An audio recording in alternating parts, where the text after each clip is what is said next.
All right, we are live. We have one heck of an epic show today, Woo Woo Wednesday, but really it took so long to get it organized. It's Thursday, but that's okay. We've come up with one hell of a game plan. We're traveling the whole realm, but we're starting it off with David Stig, who's been to the Eye of the Sahara twice. Supposed Atlantis. He's going back again for a third time, and I'm going to propose at the very end of the stream, maybe start a GoFundMe to try to go with him. But if let's all go. Julia Hans too, right? And Zertus we're going to invite, maybe Stellium 7 because he's in Spain, and that's where you got to go to then travel into Morocco. And that so this year, either way, Stig's going back, and even if I'm going back, baby.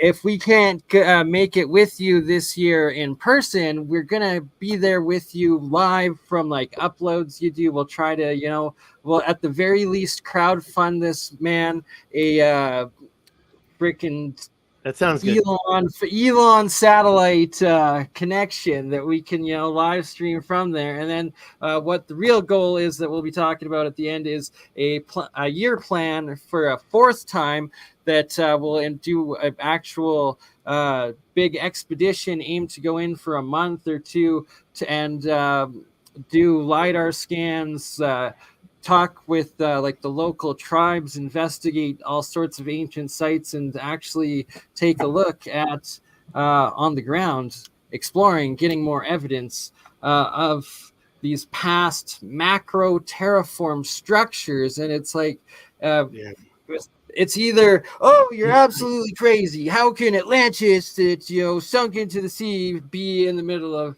Africa? But for those that don't know, you look into Jimmy Bright Insight and all the work he's shown with extensive evidence, and even on some of the ancient maps, it literally states in the Sahara right over top of where the eye of the Richcott structure is, Atlantis. And yeah, so Look, everybody knows the Pillars of Hercules was basic direction.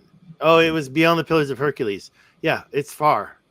It's not like it was in the Atlantic. But another thing Plato mentions is that he mentions there were diverse islands in the open sea. So which you can't have it both ways. And I've got to give some back.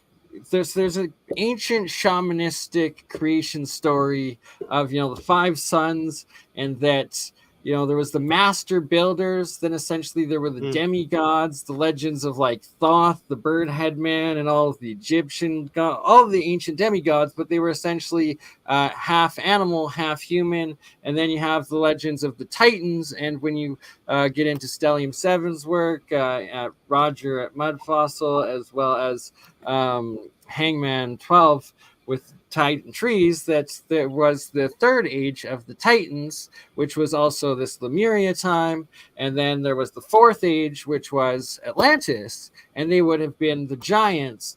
And that there was Atlantis, the main city, which is described as the circular city that literally is what the Eye of the Sahara, the Richcott structure is, and then these other 13 other major cities or colonies and continents, and that there is essentially also the lost continent of Atlantis out in the Atlantic, and then the last continent of Lemuria out in really quick, Blavatsky is like the Polarians, the Hyperboreans, the Lumerians, the Atlanteans, exactly, right? The sixth root race, and then the seventh. So in this like hyperdimensional reality, that then it's like, well, that it incorporates both God and creation. It also incorporates like a simulation sort of structured matrix, and then it also makes sense with these time traveling gray humanoids that are supposedly from the future, but it's also like, or the whatever time they're from, they are a form of human that is in this dimensional matrix fractal of time, like stuck within time. And that's why it's also like there's these stories of them either being like AI-ish or without like a soul or something like that, and that it kind of makes sense, and that they could also tie into these like angel things and anything that's like time. Or if they're an earlier form of a it's clone too, and they'd have to upload their consciousness and then all operate off of like a one system AI type upload. right. Well, and so one last thing to include into this is we're in this third dimensional realm, right? It's like good, bad, and then our conscious choice of what to do with it. And then when you get to quantum, that's also consciousness over time. So then anything that's like a demigod or higher sort of creation or existence through time is essentially a quantum or higher life form, universal existence, but also technology. And that the stories of like magic that you hear of is just this higher dimensional, higher God, higher technology. And that it seems that humans potentially were living in as these fourths or as giants, as titans, but also on these other realms and planets. And that's like the asteroid belts is I believe is what was where humanity or giants or this higher god thing could have been. Mars was a moon of it. That's why one half of it's like covered completely in craters, the other half no damage, and shows all sorts of pyramids, giant freaking master builder, the pyramid builder. So that's this demigod or multi-worldly, multi-translational master race or whatever built the pyramids. But it's that you're not crazy when you look at the evidence of just how giant in scale this stuff is, and whether it's called alien or called demigod or called whatever, that we ourselves are essentially a fractal of it, but stuck into this third dimension. And that it makes sense also when you hear that, prison planet, or we're stuck on this planet, that it's like, well, humanity as a consciousness, as a physical life, is stuck here until we stop killing ourselves. And then, you're allowed into this higher dimensional realm. But first you have to stop murdering yourselves before, you can go elsewhere. And also stop being controlled. Money is slavery. So another thing too is the cognitive dissonance and telekinesis and honesty, though, right? If you're lying to yourself first, if you're scared, if you don't want other people to read your thoughts because you're being deceptive, well, then you put off a dark aura and you close yourself off. But as I'm sure Julia, as a remote viewer and like dealing with energy stuff like that, you can relate to what I'm sort of saying. But that spiritually and consciously, as this Western and even Eastern civilizations that we exist as right now, and that there is always this divide, and that the East still has its connection to its memory of its ancient, like godly, Right, and especially now that we're ancestral plugging more energy. into technology and more into our phones and everything, like it's more important than ever, and things that are going to be implemented and with AI and where that's going, we need to Right, we need to be able exactly. to balance that out with having our own spiritual connection of connecting to that source. And So so the one thing I see with the AI, and the singularity event, right? It's like, oh, what happens when we have singularity and it all hits and blah blah blah. Well, it's like, and we're all afraid of it, but it's that it's just could be a boom. Oh shit! It is all us ourselves too, all over again. And we're just essentially. It's like, oh, it's humans that are doing it, but I'm also that human from my past life, like just the eternalness of who we are, what we are, and like the memory of it, sort of thing. And that essentially AI has to be already included in the construct of how this universe works. And that's how the ancient alchemists talk about this God code, and you have to have the spirituality into it. It's you're reconnecting the past with the future, with the present. And it seems to be like Atlantis destroyed itself because they advanced too much technologically, but it superseded their spiritual knowledge of where they were at spiritually. So that's why it's like really important to have that balance. especially as more advanced you get with technology. And our experience with it is going to be very different than what we see in the movies. Oh, the movies are very It can help outrospective. organize things. It's and outrospective. It's looking in from a higher plane, going, "This is what's going on with AI intersecting with humanity." But our own experience with it is going to be so vastly different. It already is. It's like, wait, there's already these apps out there that can rewrite my entire history. This is strange. How many of your friends, especially lady friends, have a memory of being alive in Atlantis in a previous life? Have you had any of those, Julia? Yeah, Right. So I've had like I 3, my myself- mom, and then 2 others. I never had Atlantis, but I have had reoccurring dream life since like a youngest of child of a life existence on Mars, and like that I was having dreams of like flying cars, but also like these tornado things that like chased me while like there was like authorities chasing me when I was only like 5 or 6. This was long before like the movies came out with these ideas of stuff of like tornado coming out of the face and all of like the Mission to Mars. and Yeah. I do aliens and past life all of that regression, so stuff. if you ever want to do a session and find out who and what you were, I'll totally do one for you. Would love it.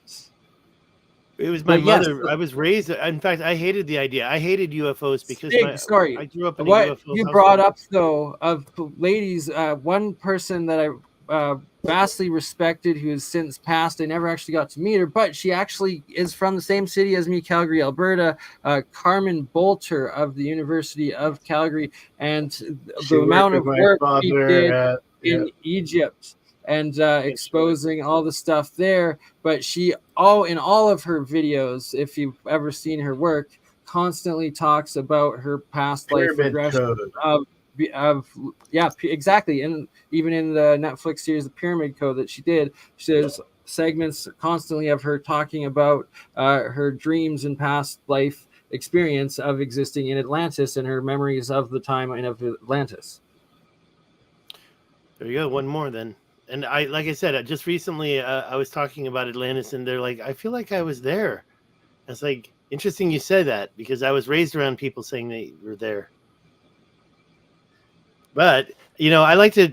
You guys are all too smart for me because I get a little bit intimidated from all this vocabulary. I just know what I see. I just recognize. I'm a Google Earth. Nah, dog. I have a few opinions. So let's talk about the Eye of Africa for a minute. Yeah. Exactly. Yeah. Well, look. Let me do this real quick.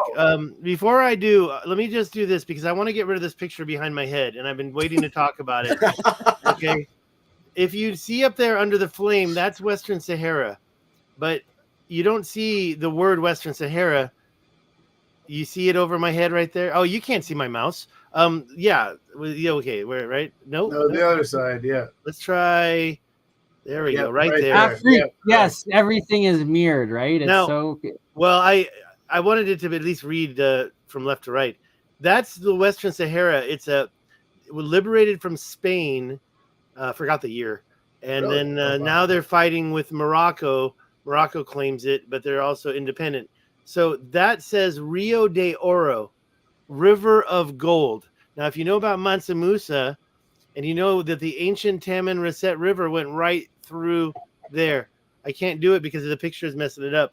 But right out, the hook. I'll show you later. It's right there. And the River of Gold, it said it right there. That's what they called it. The Spanish called it River of Gold. And so that was El Dorado in a weird way. I'll show you in another thing later that's the ancient Taman Rasset River. Let me do one more thing. I'm going to get rid of that. Whoops, not that. I don't want to stop the cam. I want to get rid of that picture because that thing's bugging me. Sorry, while you do that, comments I put up, did Pyramid Code get put on Netflix? That's a bit surprising. And it's like, you can find it. You can find it on YouTube. But that it's getting that sort of mass exposure and free on Netflix streaming, and that it's that counter in of the narrative, that they're allowing it, and that it's awesome that they did do that, and then that's probably essentially what then led to Graham Hancock getting his series on it and showing it, and them allowing this alternative history in mainstream media Graham platform came well before Kamman, let me tell you. Right? Well, It's like, Graham is giving it to us. Like Randall Carlson keeps his secrets, but I met him both 2 Easters ago, and Graham was such a dear. I love Graham so much. And I saw him again when I saw Jimmy at CPAC. It's right near where I'm located. I went to school with Santa's children before Graham, Did so you? it's kind of Oh my God. weird that That's also Graham's children, or no, yeah. they were her children before she married him. She married him. They had other children later? Yeah. Let me give you a couple of intros because it's early in the show. First of all, in a different lifetime, I wrote 2 books. You're in Alberta, so I figured I'd let you know that the oil. I used to live in Calgary, so amazing. Yeah, right, exactly. it's amazing. Hans too lived at one point in Calgary, where I currently live. Good God. friends. Ferrari. I went to Calgary twice. This is a true story, and I went there twice. And this is the sequel. This is the first book I did. It's not porn. It's not sex tourism. I lived in Taiwan during the SARS outbreak. That's COVID-02, and I wrote a book about it. And then, like 10 years later, people. Oh, by the way, you can get these on Amazon for free. You can, if you're a Kindle subscriber, you can read them for free. Look up Gitz Ferrari. Just remember, Gitz is Stig. Stig is Gitz, and Ferrari is a cool car. So I'm trying to kind of get a product out. So if anybody's a reader, you can get them for free on Amazon. We have 2 renowned authors with us, both David Stig Hansen and Hans Dietrich.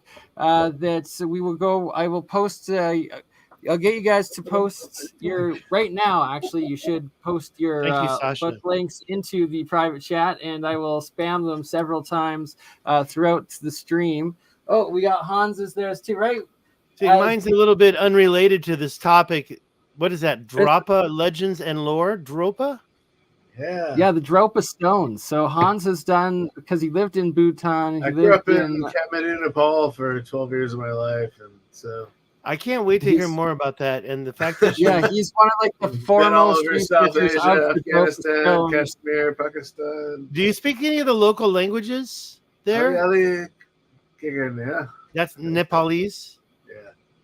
So Amazing. To tie it all together, for your trip back into the Sahara, and then the next year's trip following, 4th trip that we're creating as an open invitation to both the public. There'll be a set price that basically it'll be double the price of the cost of material, of getting everything together to get your own tents to come on the either well, it'll either be 2-week or a month expedition that we do to the Eye of the Sahara in a year and a half from now, and we'll try to get Jimmy Bright Insight. We'll try to get Zerdis. We'll try to get Sam Izmanovich. We will try to get Wanderwolf, I'm sure.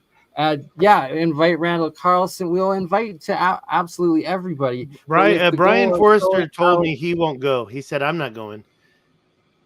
I might. Right, well, ask Brian again if you're friends with him. You know him, Hans. Ask him. I know him. He's my Facebook friend. I chat with him occasionally, but he's particular in what he wants to do for sure. Right. And rightfully so and stuff, because there's certain levels of danger, and they have their own perfections and risk in their own fields and where they are, and that we'll start it out for this next year. We got to introduce you to Stellium if you're going to Spain, and we'll see. Maybe we'll get. I am proud to announce that I bought a ticket to Spain today, $304 one way. Yeah.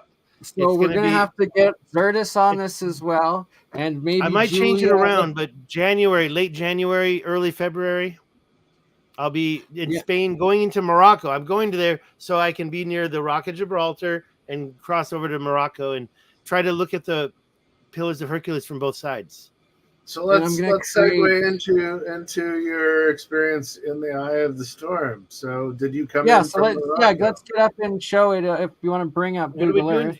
Yeah, sure. But Can I ask but bring up everybody to subscribe to my channel at this time? What am I yeah, doing? so yeah, At before we do Stig. that, both of At you, Stig. Stig, Julia, and Hans, please post both of your YouTube links as well as your book links in the private chat, so then I can start spamming them in the live chat for everyone, and then I'll also copy paste them into this description links for viewers that watch this afterwards.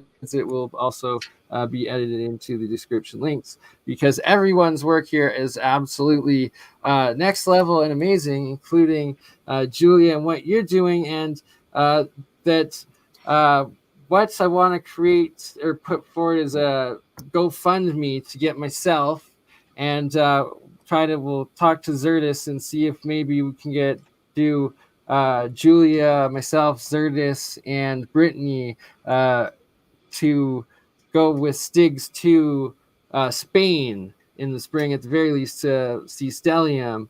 And depending if the GoFundMe is good enough, join you all the way. But either way, we will join you and get you.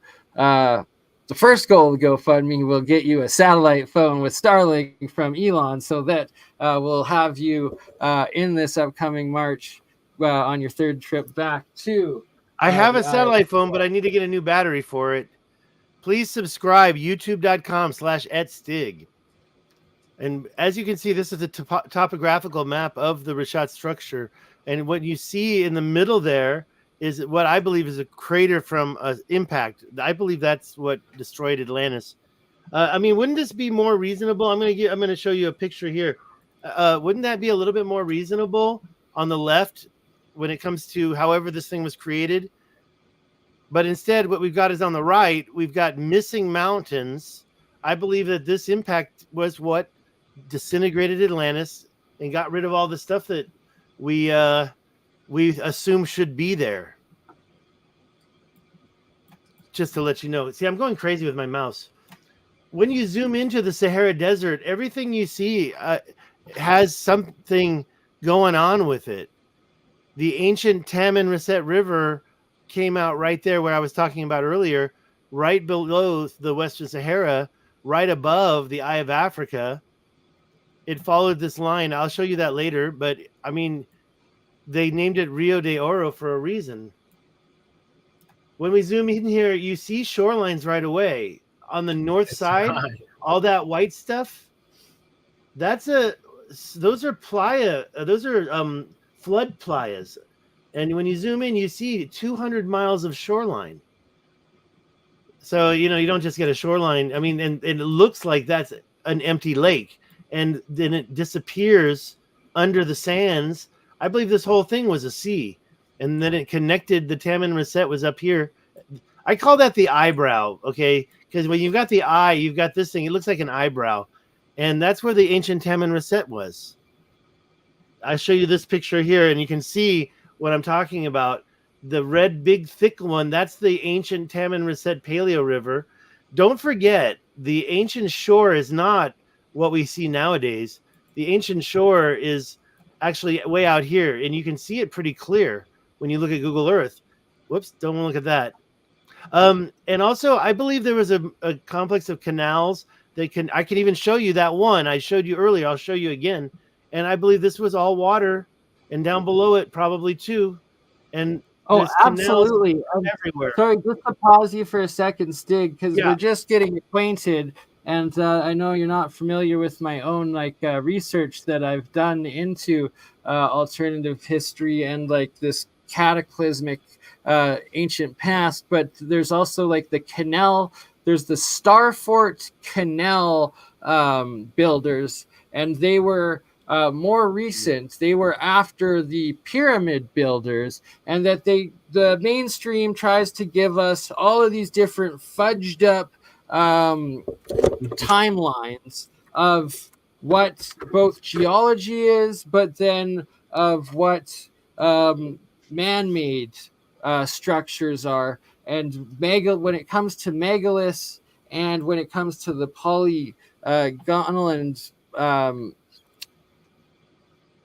can't think of the word. I like to say polygonal. Geopolymer builders. Diagonal, yeah, exactly. Yeah, so those were on the either at the minimum Atlantean, but even probably the big pyramid builders, the ones that are mountain sized, like the Bosnian pyramids, like the Tum Tum Mountains, like the Alaskan and Antarctic ones, like the ones that terraformed the geoglyphs as well of the Medicine Hat Badlands or the Yonaguni structure, right? It's pre-Ice Age, and that the fossil record and the biology record tells us that we had mammals such as beavers, such as woolly mammoths, saber-toothed tigers, mastodons, but there was giant beavers, there was giant sloths, there was literally giant everything. Everything was a giant. And then in the fossil records, also the reptiles, the dinosaurs, but then they also find insects or scorpions, arachnids, everything exponentially larger. So it's that if there's also the beavers, the mammal, all of the mammals, well, then humans also, well, genetically, we were also giant just 12,000 years ago. And that when you take that because we were closer to a magnetic source. Just curious. This is the Saturn mystery right here. Exactly. Language, man. So another thing with Graham Hancock, and what I love is what he dimed a species with amnesia, and that we've tricked ourselves into believing like just the complete opposite of reality, and that so many cognitive dissonances, and then lost any touch of what our true history was. And then thus why it's like, 12,000 years ago we were dumb, but we were just hunter-gatherers, and then it doesn't make sense in the genetic code and the genomes, though, because they either state things as Neanderthals or as these Devonians, but there's problems when it come up to them, because the Devonians, their tooth size are 3 times the size of a Homo sapien humans, and then also the most, I believe, the genetics of the Neanderthals. Well, it seems it's the same genetics as the elongated skull folks as well. So another species that nobody wants to. Everybody thinks in my circle, they think that was like they did the band to create. I'm like, no. That was, there may have been one tribe that did that where they stretched their heads out, emanating the gods. Right, yeah. And so no, this was a species that used to exist. It's right there in front of us, and nobody wants to admit it. You can't elongate your inner capacity by 1.5. No, you can't add. It's not. You can't turn into and Homer you Simpson can't have a overnight. child in womb that has the same elongated skull, which they found now. Right. There's Exactly. 3 or 4. They're disrespecting that species so much. There was one video I saw where they had the skulls, the skeletons, including skulls in a cave somewhere. This is kind of a mystery video. I asked Brian Forrester, and I said, "Is that real?" Continue with what you're saying, but can you also bring up again the Google Earth and start looking at the Eye of the Sahara? No, I was just saying. Brian Forrester said these skeletons in a cave were real. Really? Yeah. Well, there was a video that was totally disrespecting these skeletons, picking them up and handling them, and I just felt it was disrespectful, and I was shocked, and I was bugging Brian. Sadly, there's a lot of that goes on in Peru. It is, yeah. Okay, so Rio de Oro, the Western Sahara, actually includes part of the ancient Tamanrasset River. So this was the River of Gold. I don't have it here, but there's a lot of canals right in that southern part of the Western Sahara. All these red lines, in my opinion, are canal-like. So I found a bunch of rock cut-throughs. Okay, yeah. So to give context of my own research in around Canada, right where I live. Where is the eye on this map? Sorry, it's right there. Oh, everything has canals, and that the pyramid builders, the were also canal builders, and that they were like this master builder. They were essentially giants or titans building this macro scaled stuff, and they not only were most likely giant humans that were intelligent, they probably also had giant technology, and that you have to take that sort of context into when you're looking at the overall macro geology and geography of the world. And so that's the 33rd degree north parallel. You have Tripoli. I call that the Cairo. ancient the ancient equator, right? Baghdad. Yeah. But here the thing is that what I was just trying to point out was actually along this line we have another Rashad structure. That line that I put right here, that's on that ancient equator right there. And this thing that I showed you earlier before we started, yeah, and what? It's right there on that same line. It's weird. It is a star fort. I think I have it right here. It's weird. I mean, I don't even really. Is it convex or is it oblique? That's the question. Oh yeah. By the way, I saw somebody in the chat earlier say that the Rashad structure was a tree trunk. The Rashad structure is a bowl shape. It's convex. Well, so here's the thing, though. I got to give context, and that's along the Stellium 7 research and also the Hangman 12 research, and that we have to, in our own context, realize that that at one point there was this master builder race as well that that were demigods or whatever they were, and there was this time of titanology, so that it's like a lot of things that could be claimed as asteroid impacts or as tree trunks or leftover stuff of biology or biogeology. It's also Titan. It would be Titan biogeology remains. It could be the base of it, but that you have to take that in the context of that was either something like these Nibirian Nephilim, giant demigod things from other stars, planets, whatever the hell thing that seeded us at the beginning or something, and kind of Minecraft this realm or this world that we're on, or had the Titan life after it, and then the giant life after it, and then now there's us essentially of it, and that could be several. Well, you would have had the Titans, the giants, the Atlanteans, all working on it, and then 12,000 years of humans now working on it. Whatever. This circle right here is the same as our equator. You could just take that circle and move it over right on top of the equator, and you can see the equator right about there. And that's the same size. I don't have that handy, but it's the same size. Now I know this is not a flat Earth map. It's got the North and the South Pole. It's called on the bottom equal azimuthal projection. It just shows two poles. But what I think is important is, like you were saying just a moment ago, Hans, you mentioned that this probably an ancient equator. Like you were saying just now when you were mentioning all these Titans, and they were probably the ones that developed this line before there was an axis shift. I mean, you've got Alaska. That's the pole right there. That would have been the North Pole. But that could have happened 1 million years ago, and then they just kept building off of it. Bingo. This is that same line. I was gonna say zoom back into that quadrant on the left, real quick. This one or the previous, the not flat Earth map. This one? No, the other one. Are you looking up the sun alignment? Yeah, correct. No, that one was basically a bunch of ancient monuments. I just wanted to show the audience the striation effect coming in from the Atlantic Ocean way up. You're talking about these? Yeah, into the inland, and it's just like, what is? Yeah, I mean, look at this ancient shoreline right here as well. Don't you think the ancients would have figured out a way to take salt water and make it like structured water? That's water moving. That's water moving over this area at a massive rate.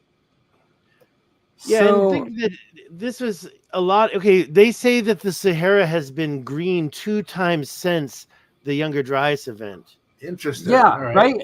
And 100% it has, because there's all of these maps from just 500 years ago that are fully, there's lakes, there's these rivers, and there's cities of where they've now, with modern satellite LiDAR and imaging, shown ancient dried lake beds that they claim to be, a minimum tens of thousands, if not hundreds of thousands of years old since they were. Yet, no, there's perfectly cartographed maps, many sources from all over the world, pretty much from the time period of 500 years and back, that seem to show it being lush, well inhabited, and now in those, when you look on Google Earth, and lots of those sites that show ancient castles, cities, fortresses in those sites, you find megalithic ruins and stuff like that. It's just a question of how many, when are these resets, how often they happen, how many times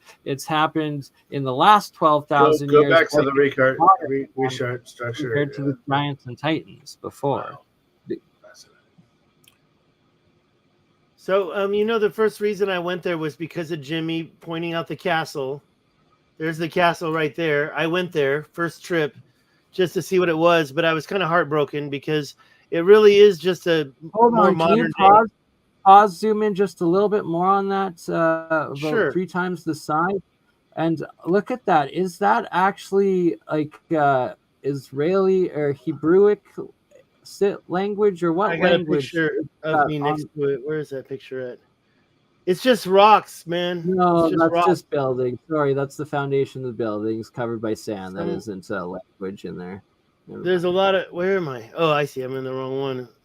I have a picture of me right next to it, that kind of walking past it. Unfortunately, there we go. Yeah, they're just piles of rocks. It's called a fortification. The guys who went there just before I got there, named Atlantis Together, they geologists, and they did a 3D scan of this whole area, and these are just basically it's a military training fortification. I know it looks weird, but it's basically a war game for military personnel. And probably 1880, I can show you where their headquarters was, which is a dilapidated fort now. I should be a little more prepared, but just to trust me, there's 3 of these structures out there. Two of them are pretty clear, and one of them's a little dilapidated. This was the famous one because it's in the center island. There's actually something going on here. You were talking about salt water and fresh water. Plato talked about a well that had both, one salt water, one fresh water, or one hot, one cold. I can't remember. I believe that could have been right here. If indeed. Can you zoom in on that? Not too close, unfortunately. It's just actually this is pretty good. It looks like they got a new scan, because this looks a lot better than before. Maybe I'm wrong. Yeah, that looks good. I haven't seen anything in Google Earth, and I drove past there, so I didn't stop at this cluster of trees. Wait, why do you think that's where the freshwater part is? Well, because if there's any oasis in this whole center island, that's in the really ground. The ground. There's no other place where you see trees. It's all mountain and sand in here, and so if there's any well anywhere, it's got to be right. I think that's got to be it. Where were we? The funny thing about this is, isn't it weird also that you've got a northern entry point right there, and you've got a western entry point right there? That's western, eastern. You've got northern right up here. Why would it be perfect if it's natural? And the other big question is the mouth right here. I told you earlier, this is 1.5 miles wide. I think this is basically it's an electrical type of situation. I'll give you one quick picture. But sorry to have stated that it absolutely probably was a tree trunk earlier. I'm not saying that was that you? Was that you? I was just putting that in as No, I didn't make the comment. I was giving context of it. That there are examples of that out there, but that this one also it doesn't mean the Rickard structure or what you're looking into have to also be only Titan trees or Titan biology. Right. It's more likely whatever you've actually put the time and research into. You've been out there twice. What your guess is like a lot better than anyone else's, because staring at you've it for been 5 researching years there. too. So even where you are in Canada, my friend, and where I am out in the Pacific Northwest, we have structure like this that has been, it's water damage. No, it's electrical damage. Yeah. I don't want to bet my life of anything. I just want to report what I see. Well, the Graham plasma Hancock stuff, says I'm a journalist. well, Julia, 'cause what? here's another aspect, though. These changes of the Well, if there was a sun big flood is- everywhere and you have a plasma event, it would kind of like electrocute, charge the water, and kind of look like the it's been. electric universe theory of like the Thunderbolts project. There's Vilskovsky. Yeah, those guys are so boring. I really don't want to be a But big fan. They all, but the thing is like they're all trying to give or they're finding evidence of it coming from like out in the galaxy or the solar system, whatever the heck. But it's electroplasma events of some sort at some time that I get out of it that could have caused it originally, right? And that in these different ages of the sun or whatever these shifts are, who knows? It's fascinating what could actually be the reality of the real history from what modern science tries to tell us. But yeah, sorry to interrupt. Give us Well, what you... I think that one thing is- that kind of supports two things is this big a Gerard Plateau. Everything you see that's red is about 2,000 feet above sea level. The Rashat, that's actually down at 13. The yellow, the green, 1276. So it's concave. It's a bowl. It's carved out of there. And what actually could have removed all that content? If you had an electrical event, maybe it kind of turned it, how it turned it into magma, maybe. But if it's in a so-called dome incline, like they say, and they say, well, that's not related to volcano, that's tectonic. That's, what are you talking about? The tectonic is movement of plates. Yeah, so the red part is a very thick layer. I guess it's sandstone, but it's like slate. When you drive up the mountain to get up to the top, you see all that. It's like a billion pyramids. That's definitely going to be some type of a conductor or attractant to an electrical event. It's in the middle of all that sand and there's nothing else. I don't know.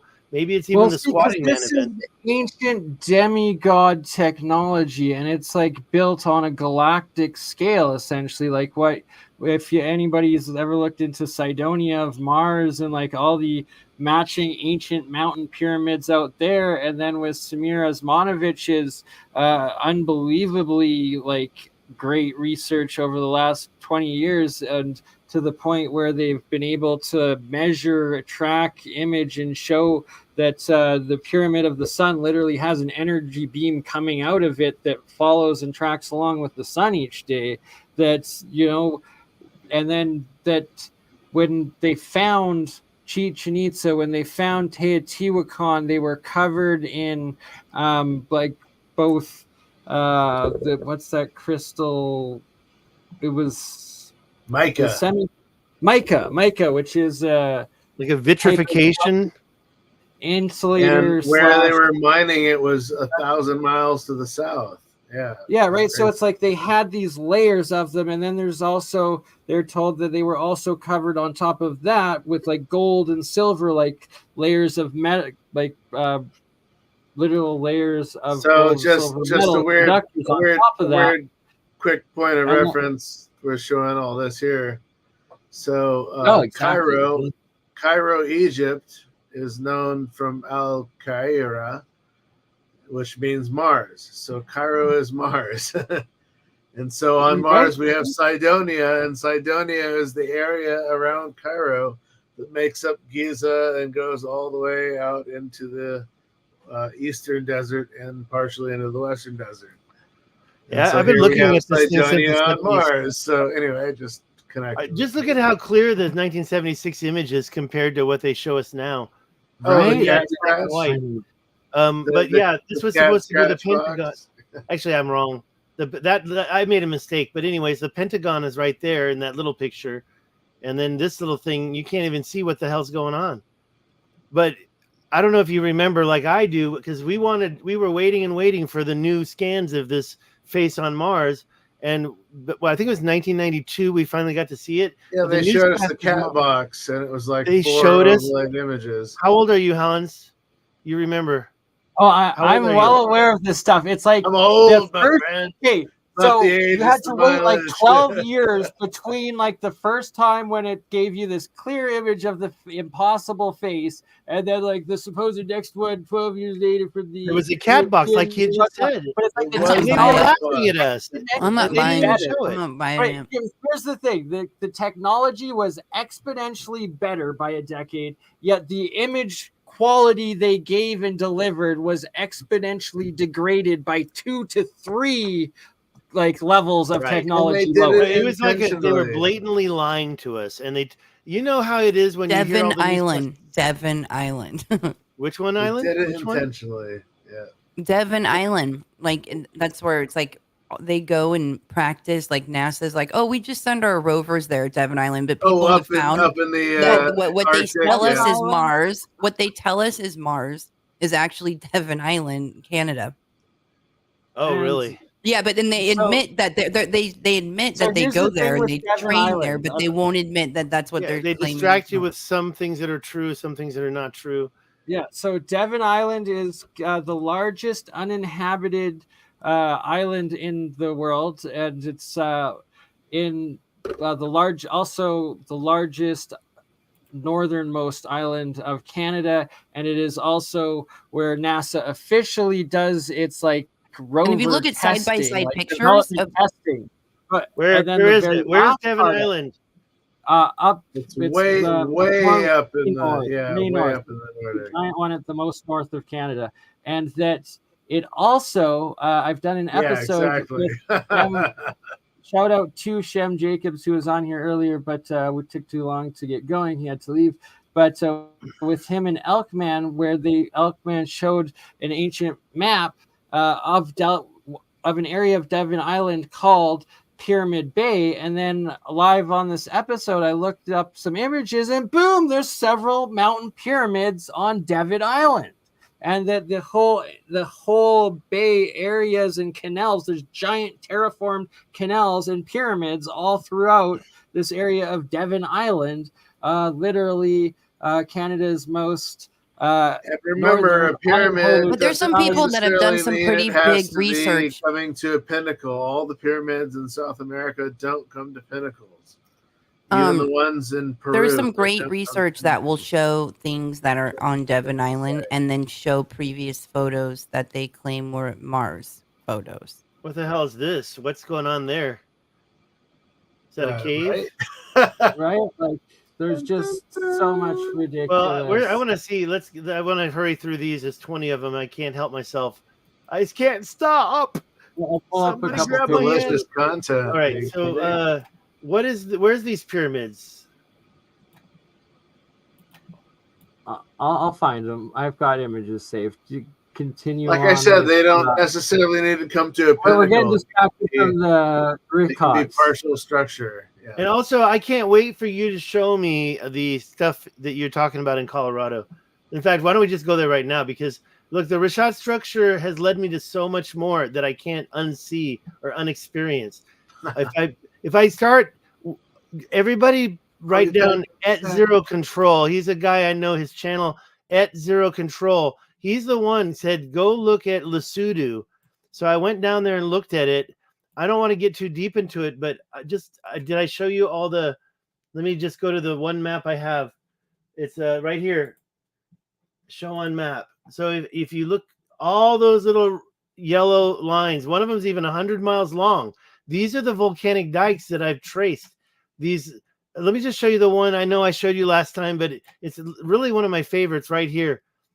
And you see all these different angles. I got to get rid of this to show you.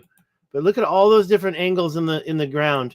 And this is I believe it has to do with ancient mining. They were megalithically terraforming the earth. I mean, you don't have triangles like that. Okay. And it got Oh me really wow! passionate. You got me really Oh passionate. wow!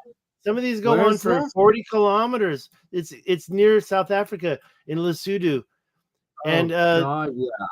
We this got to is get goes Michael on, like down I said, let me there. put the lines back on so you can see how extensive this is. This is the great escarpment right here. I think it Wow. implies that something got washed away because the lines just seem to stop. And then why is Lesotho so visible? I think, and those channels I showed you before we started the show are all right here. They're all leading up into the mountain. This is if you look at the terraforming, the topographical map of this area. Plato mentioned a big old massive canal system in Atlantis. Okay, I'm not down there yet. Here we are. There's canal systems everywhere, though. Well, what about the Kalahari canal systems? Sorry, I didn't mean to do that. Just kind of weird that Lesotho sticks out on top of this great escarpment. Did they pile debris on top of that? I'm talking about something big, massive. Like I said, there's a lot of lines going into that area. All those yellow lines right there. The Kalahari canals, we talked about it last time. It's right up here. You can see them. You can see these straight lines. It's 250,000 square miles of these straight lines. They're all about a mile wide. And it's like an ancient system that maybe that's what Plato was writing about.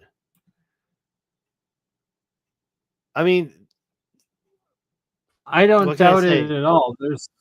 We should actually. I'll let you continue going. You got I'll at least I'll an show you. hour Look at worth this of up here. stuff you got See to how we cover, see and these then straight lines? That must have been okay. Look, I'm not a geologist, but I don't think any geologist can say what caused this big, massive complex of straight lines in the middle of Africa. And their right had canals. to be master builder, demigod. Technology. I agree. Poseidon level shit, like Exactly. Father The Nature, but with intelligent design. Yeah. I have a better picture of that. What But about like I like said, a terraforming type thing, like a agriculture? But here's an yeah, example of exactly where that too. some flood took it out right there. That escarpment Probably was from the combination flood. of both. And yeah, exactly. That there was this massive tectonic.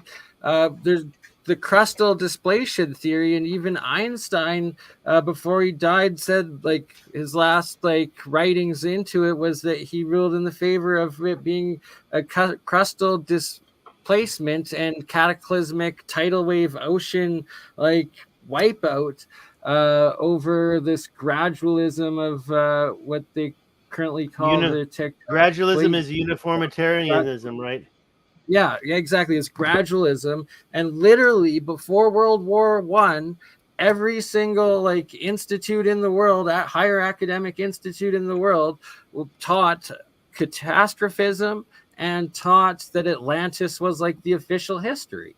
And when you read these older writings, everybody's, they compare to the grandeur, lost ancient god and demigod building and technology and all of this, the ruins that they walk amongst and that they're belittled by, right? Like that we're just nothing in comparison to it, as opposed to today's enforced YOLO Western, we're the best that's ever been mindset. That's the exact opposite of what the evidence seems to present. Look, I'll show a couple more things around here, and then we can get over to Colorado, because I think what you said, this terraforming project here is in the lips of who I call the Englishman. Down below him, if you go straight down below this face, I showed you these straight lines in these mountains down here. I mean, you just get these weird. I don't think these are even really volcanic dikes anymore, because some of them look like they're just poopy mountains. But where was it? I got a little lost. But I'm telling you, they were building mountains with this overburden dumping. And I can take you back to Mali and show you what I showed you. It's called Telebit. Before we do, we'll go back into his lips. I'm telling you, they were terraforming this whole area. This is just one project, and it's not just that line. You see this here, but you also see. Let me just zoom in out so you know where we're talking about. Looks like a face. That's the nose. That's the chin. These are the lips. It's called Tibesti Mountains, and this type of project, it's got several different time events, but you can see that they did something to the ground. I mean, it's like they melted it or something. So when you look at the Canyonlands in Utah or the Colorado River and you say that was natural, well, somebody had the power to really terraform this planet. And I don't know what happened here, but it goes all up into the mountains. You start to notice that even up in this mountain here, you start to see the lines are these 90-degree cuts, 45-degree angles, 90 degrees. It's like somebody was working this whole thing. And there's several projects. Over here, you see more of these, I think you could call these volcanic dikes. That's what a geologist would call them, these lines. But which came first, that or the terraformed stuff underneath it that you can see like right here? Like which was first? I kind of feel like maybe these lines came second.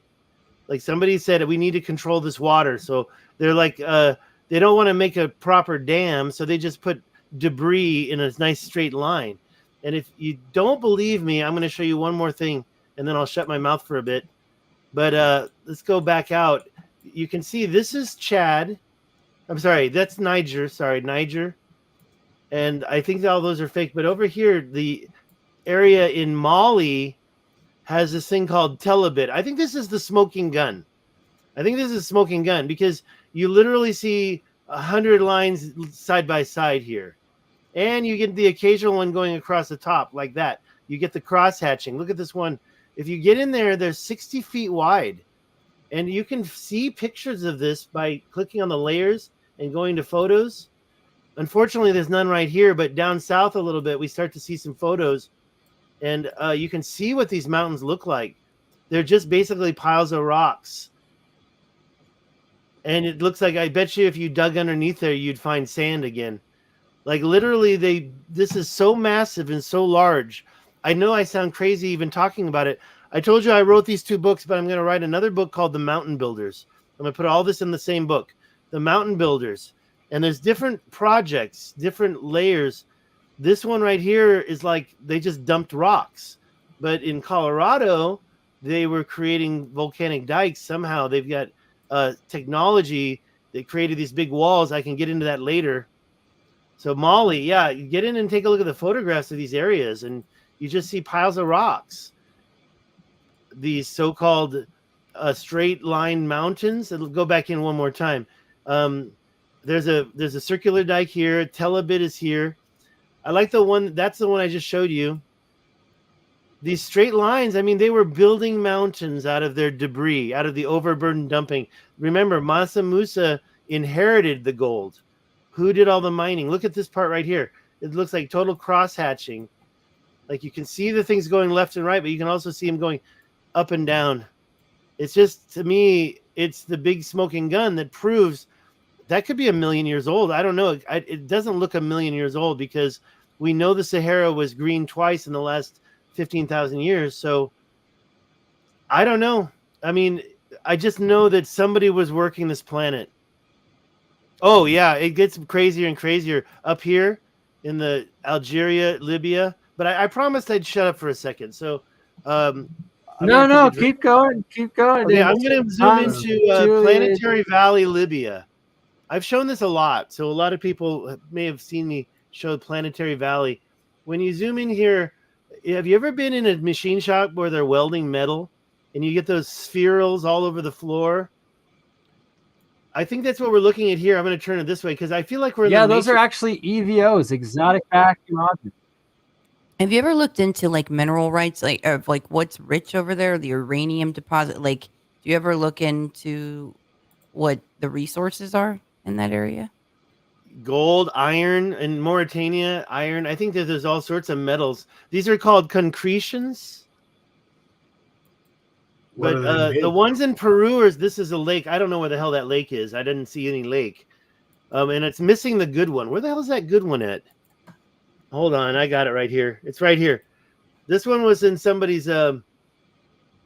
Somebody had posted a photo in there. I mean, that's almost like a perfect sphere in my position, my opinion. That's Sorry. there. That's It's supposed to be. I could be wrong. It could be. I don't have evidence. I didn't see it personally. okay. But yeah, these things are. This is called Planetary Valley, and I think that, like, people say that it's this and it's that, but I think that when you look at the fact that these to me look like overburden dumping, maybe they are like some type of a welding thing. I don't really want to talk about how it happened because I can't prove it. But what I can say is, if this is an overburden dump, the ones down in a modern day mine are about 22 feet wide from a dump truck. This is 200 foot wide, and that's just one of them. And there's some that are twice as big. So, and by the way, if you say, well, where did all that come from? Well, I think it came from right next door in Algeria. This is, and I know I already showed you this last time we talked, Bernie, but this one right here, let me get north. I don't know where I'm at. This whole area. This is you would actually show this again. It's so epic. This is the Tassil Najer National Park. It's right along that same ancient line that we were talking about earlier. And when you zoom in here, you can clearly see, I like this spot, and I showed it to you before, but there's lots of other places. You can clearly see the quarrying that went on in here. My favorite one to look at is this rectangle here. I'm going to tweak it just a little bit so it's not north-south, but I mean, maybe that's not really the ancient axis that I always see. But if you measure this to here and this to here, it's the exact same number. So who is doing all this ancient work? This is a quarry. I mean, I used to think that was natural, like in Utah. But honestly, when you take a look at it, you can see the... it's in Utah, but Utah ain't natural either. That's the thing. Well, I believe Utah is the same thing. It's along the Colorado River. I'm talking about the Canyonlands, and you see something a little similar called the Needles, but it looks like it was a big mining project. And then, of course, millions of years of erosion after. Look at that line right there. Tell me that was natural. Tell me that's natural. This is a quarry, but they're not telling us it's a quarry. It's impossible. And it's giant. It's 200. It's like they're collecting something. It's like to collect. Well, it looks like a circuit board. I mean, I've got another spot I like. Well, the fact that they're using the same longitude around the globe is also interesting because, wow, it's like what specific mineral is only found there, right? Right. I think it's right here. The one that I like is over here. And what they do is they do this quarrying. Look at these lines here. They do this I'm sure there's different tactics, too, to collect it. Yeah, it's definitely different tactics. I'm going to show you some of that idea later on by the Colorado River. These, I believe they were using these waterways as placer mining, but it looks like a computer circuit board at this point. Yeah, it does, that last spot. Like Michael Tellinger was talking about, like maybe they had some way of... Or like Atlantis as much as it is like simulation evidence. So I think they made that mound right there could be modern day. I think they're burial grounds. That's big though. That's like really big. Sometimes you see, that's not so big. So I believe that's a modern day burial mound right there. But I think that you sometimes see a bigger thing poured right on top of this core. Like they were just getting rid of this slurry, this overburden tailings. Look at this. Look at all those lines. And you're like, oh, that's natural. That's perfectly natural. You don't know anything about geology if you think that's done by... That's what I always hear. You don't know anything about geology. Giant honeybees. Perfectly natural. Say again? Said giant honeybees. Yeah, exactly. And this is their hive. And look at this, like you said, different stuff, different types of stuff's going on. I'm not so sold on them it being for gold too, because from what I understand, like from when this occurred, like that long ago, it was gold was like abundant, from my understanding. Well, and maybe okay, so the Anunnaki ancient alien theory or whatever you want to call it. Right, the Zachariasian that they came and that we were made to basically be their bitches and get the gold, right? Taken out, I don't buy that either. That's why there isn't it. I don't want to believe my DNA was knows? altered by some race, but I'm seeing this and I'm saying, well, who the hell did it? And by the way, there's like 1 million pyramids worth of stone in here. And by the way, you also see these angles, like right here. I was just focused in and I backed out, but you see these angles right here. And it's like, is that angle the same as this angle right here? Why is that these geometric shapes showing up? I want to just kind of zoom over to some other place I know and back it up with, I believe there's a lot of this quarrying going on. I showed you the one by the Rashat structure, which is right here. But up here, I couldn't find it last time I was live. It was embarrassing. Wait a minute. Now I'm lost again. Hold on. Oh, that's over here. Sorry. This is in Algeria again. And what you start to see are these weird, this is called erg check. I don't know what erg means, but you see that looks like these angles, these walls. These are walls. This junction right here, that's not natural. And when you look inside there, you start to see these things that have, okay, I lost again. I always get lost here. I think it's right here though. Let's go over here. I think it's right here. You start to see these geometric cuts in the plateaus. I can't find it. Not prepared. I swear it's right here though. I'm going to find it for you later. I'll show you again. But you get these geometric cuts. And I know I'm sounding crazy. But who made these walls? And what, I mean, these walls are like, how does that happen in nature? It's got, I hate to say it looks like a nipple right there. There's an arc.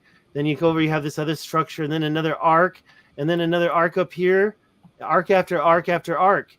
Are these, okay, now sorry, I'm not showing you some important stuff. This one right here, I think this is one of the more beautiful ones. I believe this is what I'm talking about, this geometric quarrying. Now, they say in Canyonlands, oh, it's perfectly natural to have parallel lines form on a plateau and then suddenly decay into the needles. Well, this has more than just two sets of parallel lines. This is, you see this one right here, one, and then you can see this other one kind of going across it, and then you see one going up and down. There's 3 different directions here. I like this one up here. You can totally see, like, I was even thinking maybe this is modern day. Like, I would be willing to, if somebody said, oh, that was when Algeria went and they did something back in last century, I'd say, okay, I'll accept that. But this is vast. There's like this, there's like that all over the world, even in throughout the U.S. in like Arizona, New Mexico, Colorado, Utah, and Nevada, and stuff like that. Let's go, man. Let's go, because I have some stuff I want to show you, and I want to see what you are going to show me. So when you zoom into Arizona here, you can see the Grand Canyon right about there. And the one that I'm always checking out is here. This is, I always get lost because there's some similar shapes. But I really think that this is a good example. Like this mound here, it's just a little bit too convenient. It's like got the little saddle between it. I just feel, and then over here on the sides of it, you've got all the geometric, you've got the geometric stuff going on. I do have this marked. Let me see if I can find it in these plateaus right here. Yes, but here's the one thing about that. So I just demarcated a bunch of quarries, but they're not the highest point. So as we zoom in again, take a look. Down here where I've got all this stuff marked, that's 4,800 feet, but there's a higher level up here. So they're not up there doing the quarrying at the top. They're down here doing the quarrying. Wow. Let's go take a look at one of them. This one was kind of weird. I found these recently here. All these cuts. And I know that a lot of it does look natural, but it's just a little too convenient when I see some that are not as natural. Like here. It feels like this whole area was being worked, and they must have had like a big, huge skill saw, and they were chopping up this I don't know. I know I sound crazy, but honestly, these straight lines, some of them are very geometric. I'm looking for the good one. Hold on. Let me back out and find the good. And then this thing, that thing to me is like some kind of a dump right on top of everything. When you see that different color over here, It doesn't look like a mountain anymore. You've got this this stuff going on over here. The good ones, I'll never find them live, right? I got some really good ones. Like this one is pretty good. And you can see it's more than just parallel lines. It gets to the point where you see 3 different lines. This one is just 2 different directions. But when you start to see triangles, then you know you've got a 3rd direction going on. Is that anything that you've been looking at, Bernie? What happened to Bernie? That is actually new to me. Keep going a little bit.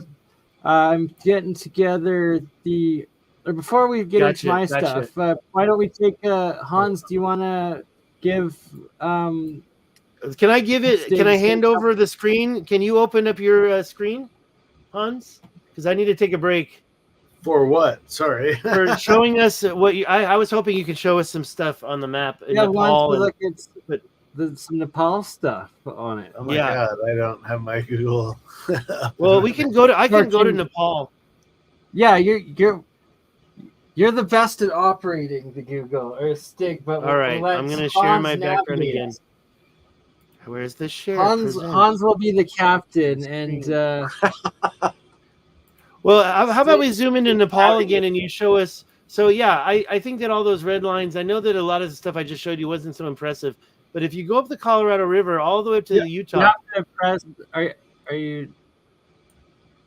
We're not seeing if you're trying to share something. Oh, are you presenting? Oh, I didn't present. Sorry. Yes, I apologize.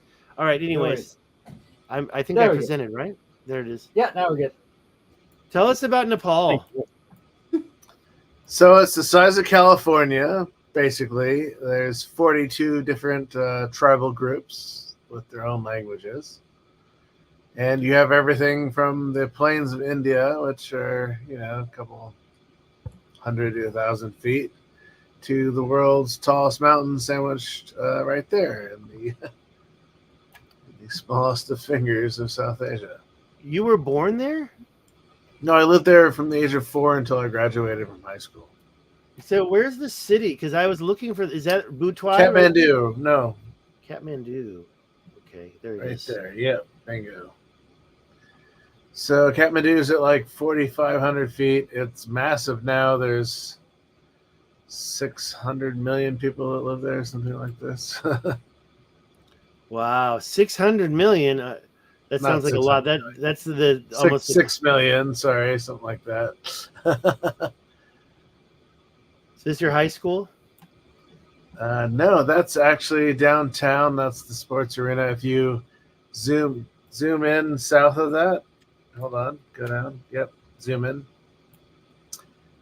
No, left, up, left, right there where that green area is. No, back down. No, that green area. Is that water? So no, that's. It looks like a boat right there. Go back out. It could be. A lot of them do have these ancient Look for Robbie Bowen, RABIBAWAN. Yeah. That right there? That actually could be it. No. I just see the track is all. But I click the street views because I'm ready to start street viewing. No, back out. Sorry. Let me just put it right here. Robbie, ROBB. RABI or Robbie. Oh, RABI. Bowen, BAWAN. Yeah, there it is. Well, that says Kathmandu. Oh, yep, Housing correct. Society? Yep. Is that where you grew up? Did you live in a housing? Is that it? Ravi Bhavan. So the international school is right there. Wow.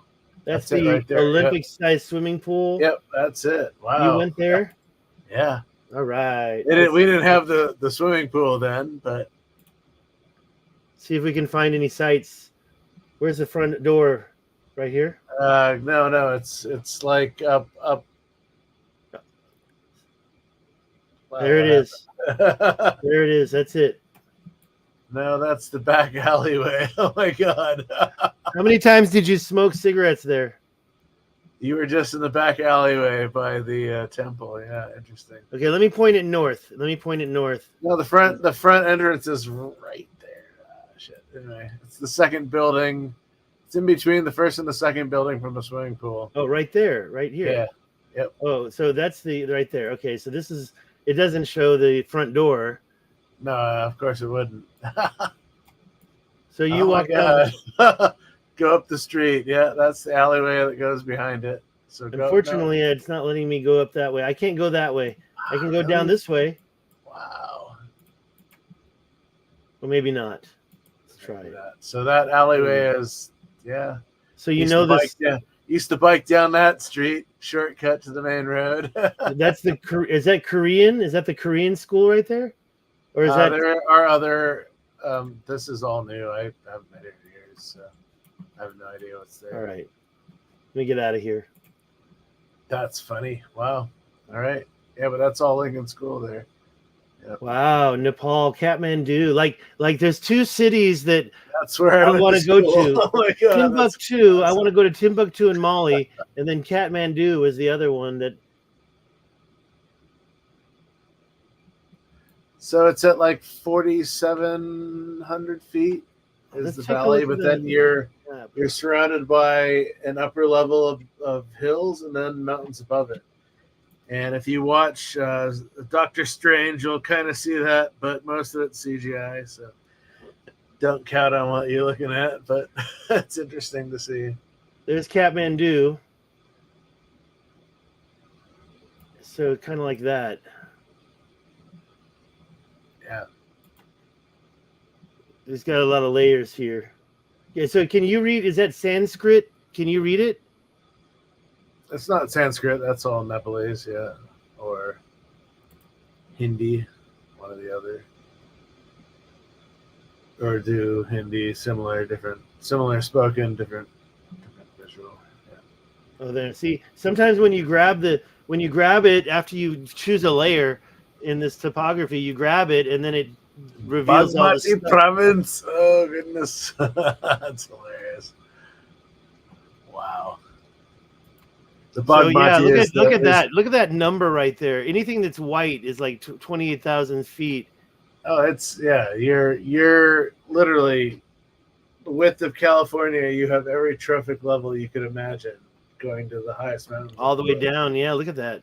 In Nepal. So, and 42 different cultural groups. So Pokhara is a lake that was formed very quickly. The mountains collapsed and broke apart and formed this lake called Feywatal. There's cave systems all over it. Pokhara, where you are. Yeah. There it is. At least I saw that word you just said.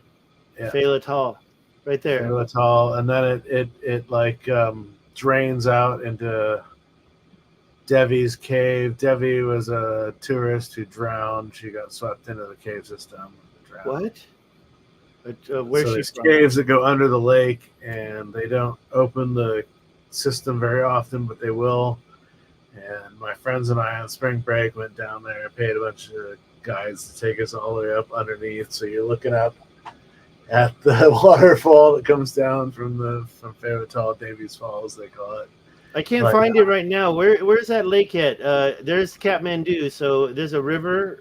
Keep going to the keep going west west. Yeah, keep going west. You'll find it. I don't know. I think I got lost. Go up. No, you got it. I had it. Yeah, go up. It's right in that area. Yeah. It's right up here. Oh, there. That. No. Shit. Oh, there's a lot of them here. Let me look at this. It's called Pokhara. Look for Pokhara. Yeah, there it is. You're right. You're right there. Yeah, Pokhara. Oh, okay. So there's Pokhara. There's Kathmandu. All right, let's try. So that's by crow flies like 200 kilometers, 300 kilometers. It's the distance from Portland to Seattle, but it's a 9-hour drive. Well, yeah, and I once, so California, the size of California, it's got to be even longer to go across. I mean, I don't see any roads. Like, you must have like the smallest roads, and they're one lane, and you're passing these Tata semi trucks that often fall over, or it's kind of crazy, man. It's one of the most, as you can see, insane terrains you'll ever see in your life. Because the Indian plateau is pushing up into the Himalayas like daily. I was In going to look at that 2015, there lake. were two earthquakes back to back. So yeah. Oh, weird. You're backward. Am I Flip it the other backwards? way Oh, I'm around. backwards. I'm backwards. No wonder.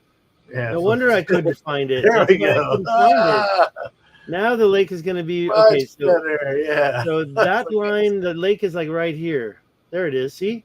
And now I found it. Bingo. Sheesh. Yeah. Don't. So toward the bottom of the lake, if you go down here, is Devi's Falls. Yeah, there's Feywa Dam. Keep going down. Yeah. The river? It ends up at Devi's Falls eventually. Looks like it's a power. Do they create power there? Is that a power? Yeah, they do now. Yeah, correct. That's why they opened the dam. But there's a cave system that's all underneath that. I mean, that's a deep, deep crevasse right there. So the legend is, obviously, the mountain collapsed into a body of water and created this deep water lake. And there's caves underneath the whole thing. It's crazy. Yeah, it's amazing when you get in there. My dad used to live in Pokhara. This is so you probably stood right there. Homesick all of a sudden. Sorry. Look, they even have their sign, Pokhara. There you go. Boom. Yeah. It's just like Hollywood. So that's where you get on the raft to go across to the Fishtail Lodge is right there. So you're on a pole raft that they take you across. That's the Fishtail Lodge right there. Oh, this is... You remember this? You're killing me here, dude. Well, you just got to get back out there. Maybe you can do some tours. I miss Nepal a lot. It's changed so much. What is that? A lot of what airports? you see here on Lakeside did not exist when I lived there. Why do they have another? They have another airport. What? Yeah, what's up with that? They got. They were gonna put an international airport, but that's not a long. That's got to be it right there. Then that must be. Wow. The one in Pokhara. What is it? So the Dusit Thani Fulbari Hotel is near there, and I did a bunch of graphic design work for their opening. No, near that other airport. Oh, okay. It's called the Fulbari, Fulbari. It's probably that piece of land to the right, to the other direction. Yeah. That there. Weird. All right, maybe not. No straight roads in this town. Oh, God, no. There's no straight roads in Nepal, period. But the most amazing view is... Oh, my God. Yeah. Is that... What's that mountain up there? So that's the whole Annapurna range. So you have the Fishtail, which is Machu Picchu, Annapurna 7, 6. And then the rest of the Annapurna range. Most of the Annapurna range has never been climbed. Not for a lack of trying. They're just sacred. They're sacred mountains, and the villagers and your porters will push you off the trail and kill you. Why? What? Oh, because the mountains are sacred. They don't want people climbing them. So most of Annapurna has never been climbed. Interesting. Yeah, no, and I've never really Google Earthed over here. There's a lot of places I don't touch, and this is one of them. And can you imagine being up in the mountains, just walking This around? land changes so quickly and rapidly. The question is, how old is it? Oh, it's millions of years old, but I don't think it is.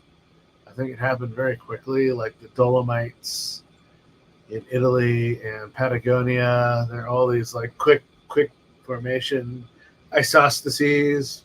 Hancock talks about this. Randall talks about this. If you're going to remove a ton, 2 miles of ice, hundreds of thousands of miles of 2 mile ice in a week or less, you're going to have a ripple effect on the rest of the planet. And so a lot of this is thought to be isostases situations. Where's this? What do you think they're growing there? Where is this? It's in the mountains. Maybe it's in a different country already. It's upside down again. I don't know. I just thought that was a very cool because I can't. You know what I think I'm seeing there is It's all rice patties mostly, millet. that rice. looks like there's no water. Rice paddies is in a water pool, right? Yeah, you have water going through there. That's a river going through there. It looks like Alice in Wonderland. If you zoom in on that, that's actually a river going through there. It's pretty big. Yeah, you can see. Is that the water? No, up near the village to the right. Right in here? Yeah, that area. Yep. Right in there. Well, it must be. That's very interesting. It feels like when I see this, I just don't know what I'm looking at. It's all upside down and gigantic. Yeah, these are all rice paddies and probably orchards. Trees. A lot of trees. So It they looks like a grow freaking pear, apples, Marfa apples all come out of Washington State. My dad and the Peace Corps helped bring the Marfa apple seeds to this area, and they grow pear and what's the other one? Apricot. Yeah. And so they'll make brandy out of this or preserves because they don't have electricity, so they're growing this. So they make it into alcohol. It's like apple schnapps or pear schnapps. They don't have any electricity in the houses out there? A lot of it's solar now, but it didn't used to be. Yeah. Right. Or micro hydro. That's what I'm saying. There's definitely water going through that valley. And so they will harness that water to create electricity. There's a lot of micro hydro going on in Nepal. But again, you're just like in the middle of nowhere. It's 6-day walk to the nearest road that you might find a truck that will take you back to civilization 3-4 days later. So, right. Yeah, you're in the middle of nowhere. You don't want to get caught out there. You don't want to get stranded. But at the same time, it's not. I mean, how cold is it, or what's it like right now? You're at 9,000 feet here, probably 10,000. Yeah. So it's pretty cold. It gets cold, yeah. I mean, but you're also at the longitude of Los Angeles, so. Right. Interesting. Yeah, but Los Angeles at least Kathmandu is, yeah. So that's what the 36 parallel, yeah. You're still on that line of your line. If you continue your line, it will end up in Kathmandu, guaranteed. Your red line on your map. Oh, is it? Oh, interesting. Oh, yeah. Look at that. It's going right over here. Yeah, that's what I'm saying. If you continue that line, wow, you're going to end up in Kathmandu. Correct. Wow. Yeah. What else is on that line? And so then it kind of goes up this. I don't even know what's on in that picture that I showed. There's so many that I'm not familiar with. Hold on, let me find that. You're going to go through Bhutan. You're going to go through, yeah. Right there. Burma, Cambodia, parts of Thailand. Yeah. Yeah, right there. You see it right there. Yeah. And then what have we got? And this is, by the way, where's Taiwan? It doesn't really show Taiwan. Oh, Taiwan's right there. Yeah. What is this that it's going through? Oh, I see. It's going all the way down. That's all Indonesia. Yeah. And then that's Easter Island right there. What is that one? That's like Tonga or, yeah, it's not New Zealand, but it could be actually. Okay, so we got it. Where's Easter Island? There. So it's right before Easter Island. Machu Picchu, Nazca, Easter Island. After. This island right here. How do you pronounce that? Anatium? You just said that, right? Anatium, yeah. You just said that right there, right? That's part of like the New Zealand strain out. Yeah. It's before you get to New Zealand. There's a bunch on here I don't even know, like every single one. Prairie That's all the Ring of Fire in a weird sense, right? Yeah.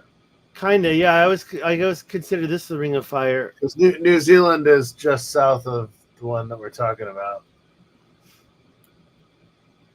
Yeah, it's a little bit skewed. I'm not a big fan of that map, and people used to pick on me and say it was a flat earther map.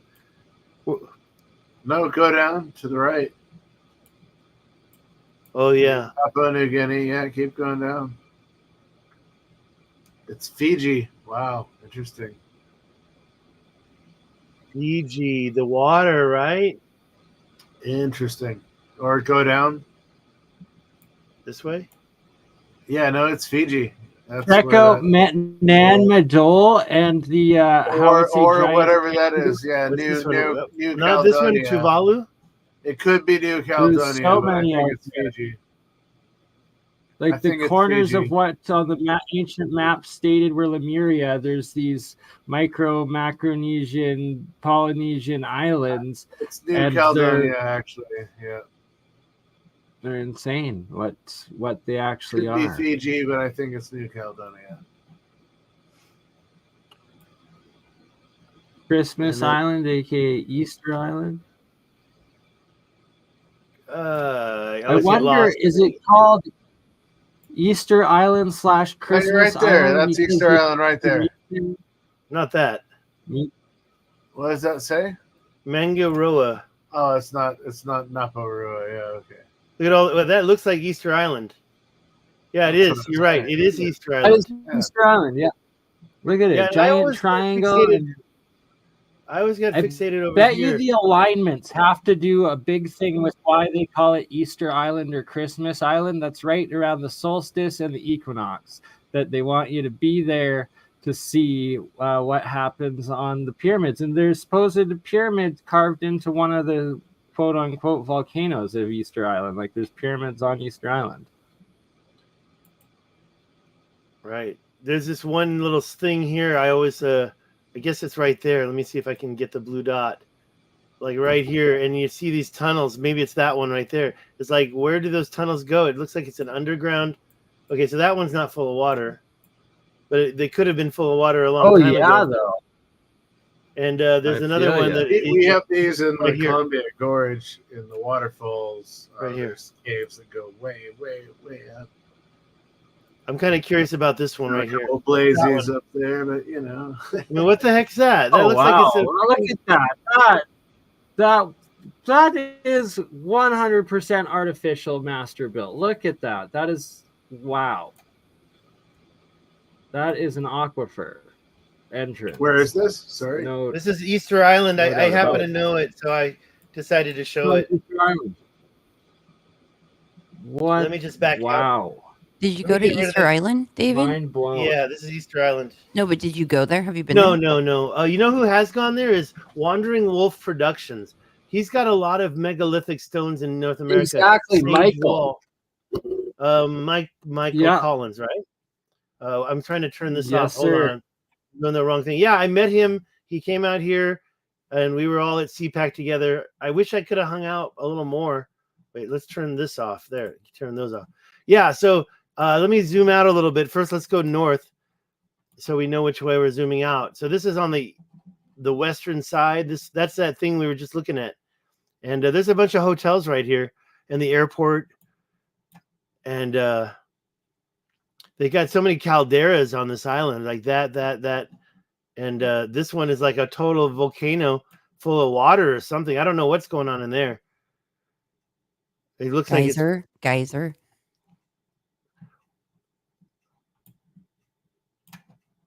something's putting that water in there. So yeah, Anna Kaitana right there. That's where I would go first if I were to go to Easter Island because of that. I don't see any other examples, but there's some other dots here that you could show, but I always stand on this one and then yeah, I want to go in there, right? I mean, what the heck? It's interesting. There's like symbols on like the heads, like when you dig deeper that you don't see in photos too often. Yeah, it shows the amount of dirt that has moved on that island and how old they are, right? Anyways, yeah, it looks like it's just a river going right in. I mean, I don't know if you can get a boat in there, not with those rocks, but time passes and things get. But that does look symmetrical, and like you said, That is created. way too symmetrical of an arch and a straight out canal, like either a secret modern day built like submarine base, which I highly doubt, or ancient as F and part of the macro terraforming that this place probably is. And It it's is super interesting that it's near fascinating. the I would airport, also so want to go there. there Kayak. could be a train out there. Oh, good point. I like What this line Julia of is trees. talking about, the Rongo language. The what? The Rongo mystery is absolutely crazy. Rongo, that's their pictographic language that they've now found on all of the heads on the bodies. When you dig them out, Yeah, there's this ancient inscribed Rongo pictographic language, complete language. They're like, oh, they weren't advanced, they had nothing. No, super ancient, super old, super advanced. Right. That's like we were talking earlier about Isn't it similar to the Indus Valley language? It's the same There's one some as connection to it. in the Indus Valley. You got it, 100%. It's almost identical. like we were talking about this symbol found underneath the water in Yonaguni earlier, and it's actually Vinken. It's actually what? Vinken.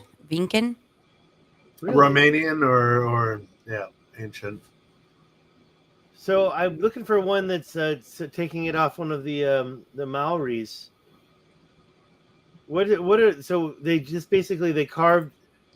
Is this it? The Rongo, the second mystery of Easter Island in Chile. Yeah, that's the Rongo pictographic language, and it's the same that's in the Indus Valley. That neither have supposedly been deciphered very similar, by modern. Yeah. This is why decoding the ancient language is so important, and the AI can help with that. It is, and there's major breakthroughs happening and coming, and you're so bang on with that, Julia. And that there was a prophecy by one of the Easter Island elders or shamans or something about in the future the language would be verified and by set humanity's official history or something like that. But that's currently in, I think, maybe Wikipedia, but academic, officially, they don't even accept it as a real language, and they're trying to claim it's fake and forged, and that it was just carved on by the inhabitants of the time of colonization, and that there was no evidence prior to that time of wood being brought by global trade. Only for now, when we started to dig out the Easter Island heads, the entire bodies are covered with the exact same pictographic Rongo language, proving undeniably, right? It's pretty awesome stuff. Yeah, and it's like a little pictograms. I like the little guy on the tree. Is that an animal on the tree? I'm trying to get closer. Look, similar to the ones I've seen in around Nazca and Peru and Bolivia stuff too, kind of, actually. There they are. This is what I want right there. The one with the guy on the tree. Where's that one? See, I do speak Chinese, so I'm very interested in all the little pictograms and symbols. And I don't read Chinese very well, but I know how to. I studied characters for a long time. So the tree is not in this one. Yeah, this doesn't look very much like Chinese. But then again, I think Chinese is just something even more ancient. I like that one right there. That one looks similar to. Interesting that we're showing these. Hold on. Hold on. What's that? I'm closing it all down. Too many tabs open. Yeah, that guy on the tree right there. That's an interesting one. It looks that looks so weird. I'm pretty sure that's a tree with a guy climbing it. And you see what I'm talking about? You were saying ancient Chinese glyphs. So. Oh yeah, what is that? Wow. Oh yeah. Keep that up. Don't close your tab. Don't close your tabs, Stig. This is Hans, one of the Dropa stones. How similar BioDisc, those but ancient. the glyph is very old. Chinese, Yeah, right? there's no way I'm going to read those. I could recognize a couple of them, but they are ancient They're calligraphy. very proto, yeah. Very. Wow, and there's a couple things I do recognize on there. Amazing. I But get this stuff. yeah, what was that? Like some kind of money? No, so that's a BioDisc, but the BioDiscs are very unknown as to where their origin comes from.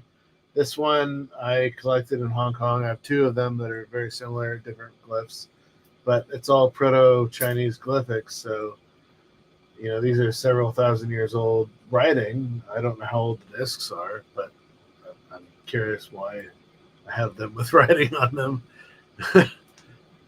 Well, you know, they used to publish a Badass. metal.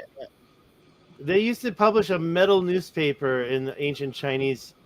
They would take like a sheet of metal and they would paint the Chinese characters on it and pass it around town, and they would copy it. And then I guess they would take them back and reuse them. I don't know. Maybe they just threw them away. I have a book of money from all over the world. I have a bunch of old Chinese coins and old Chinese paper money as well. So yeah, it'd be interesting to pull up some of that on a show one of these days. I've got money that doesn't even exist anymore, like Yugoslavia. It's always a pain in the butt when they suddenly cancel you out and you can't cash that money in anymore. It happened to me in Taiwan.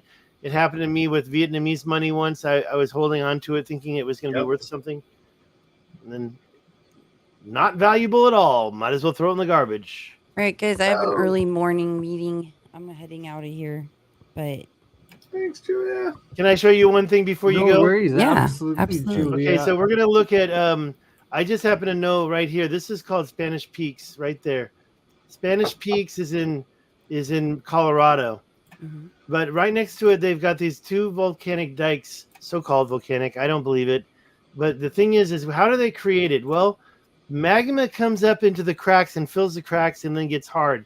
And then the other land erodes away. That's what the mainstream says. But when you look at this, you see these dikes coming up and jointing up, bumping up, actually curving upwards. I don't think that's what the geologists... I'd like to get a mainstream geologist to talk about that. This dike right here, to me, coming from the north and then jointing up with this other dike. And then over here, this other one, it does the exact same thing, but diametrically opposed. Up here, look at the way this thing joints up. Now, yeah, it goes on the other side, but it doesn't meet it. So it's like, did this happen naturally, or is that like created some kind of water like control? the giant walls of America do. That there's so many of them. Anything that bunch they of them. tried to claim as a volcanic dike, pretty much at this point, the exact opposite those is volcanic most likely dikes. from like the master builders, the Titans, or the Giants. Yeah, Right? Like they we don't got make sense. Titan dikes and or possible leftover biogeology of trees, or who knows. I'm looking for this or other picture. but demigod mining. Oh, I'm gonna find it. It's I'm a interested to know about the uranium around Julia. reshot. Oh, right, the here it nuclear. so I That's what showed I this. want to know. I want to know Sure. about. I want to know about the uranium around that area. In that area. We'll take a little research. To finish my point, right there in Colorado, some of these they come from mountains. I went to the ones in New Mexico. They start from mountains and they just make straight lines going across water. These two, one is Radial Just Mountain like and the other one Shiprock, right? Shiprock is kind right of along the same path. So you've got basically they're controlling the The Shiprock's path down here. and Shiprock Let interlock. me put in with the it. lines. So Regarding your question essentially, about if the we- uranium, I don't know that. How for high sure. are all of these? These are 2,000 feet. the mountains are sitting there, and you can drive around the mountains, but down below it's just floodplains, just like out here, right? So, I mean, we can get into the Exactly. So you could flood topography. them and essentially turn this desert stuff into like a paradise, like water cities, water. Well, I'll also have like theories of like Um, just irrigated there's lakes, this inland seas, and habitability. Well, you can see it's 14,000 What's that, feet, Julia? Sorry, and hold then on. down below in the floodplain, it's about 6,000 feet. It to me, it just disturbs, it boggles the mind. Julia, I was going to try to show you a whole line of them. The ones down in okay, first of all, you mentioned Shiprock, so let's go there. It's right over here on the corner near Four Corners, which is right there. I never went to Four Corners. I'm not interested in man-made modern day lines, but when you talk about the Shiprock and these long, I mean, a lot of people just say, "Oh, that's natural."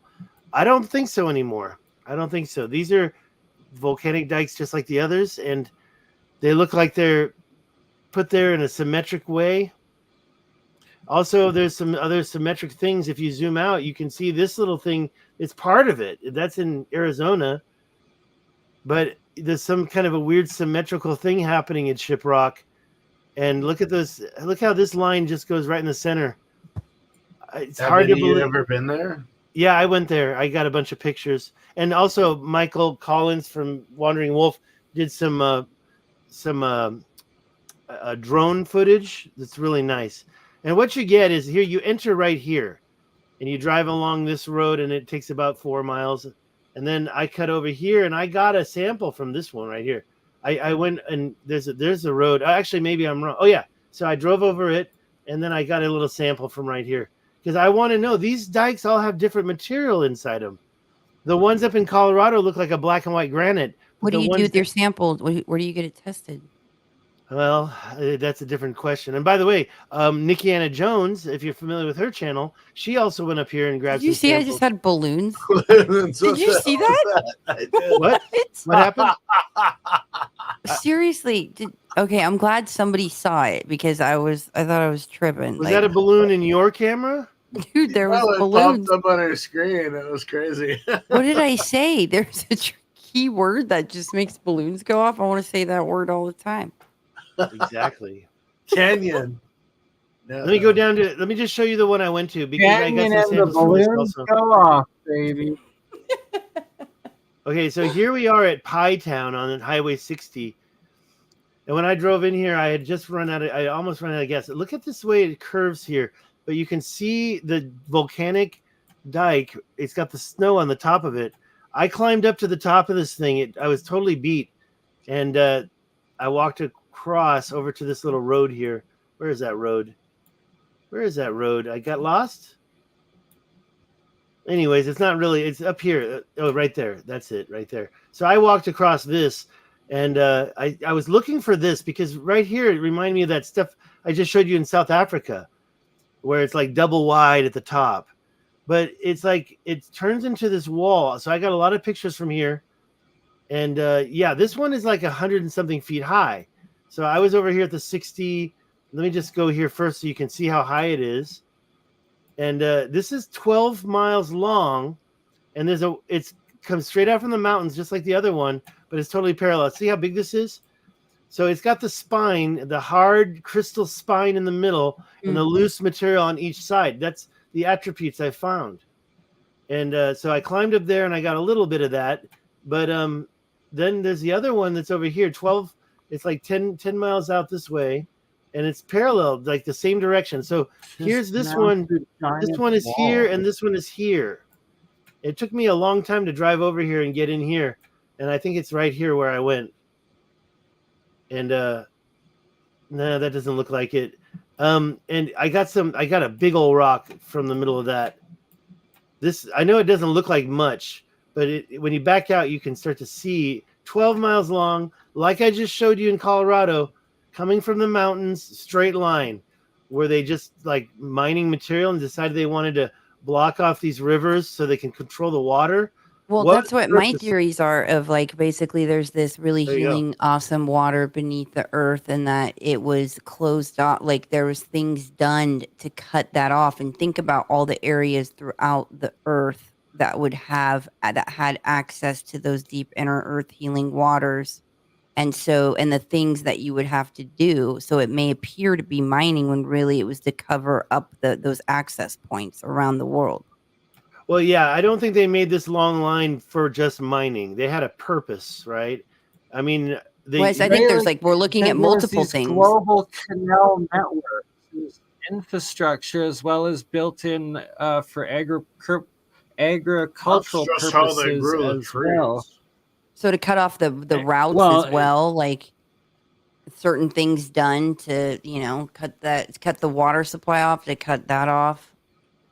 But I really want to know about the uranium. I just feel like there's probably a lot of uranium in that one area. I agree. Yeah.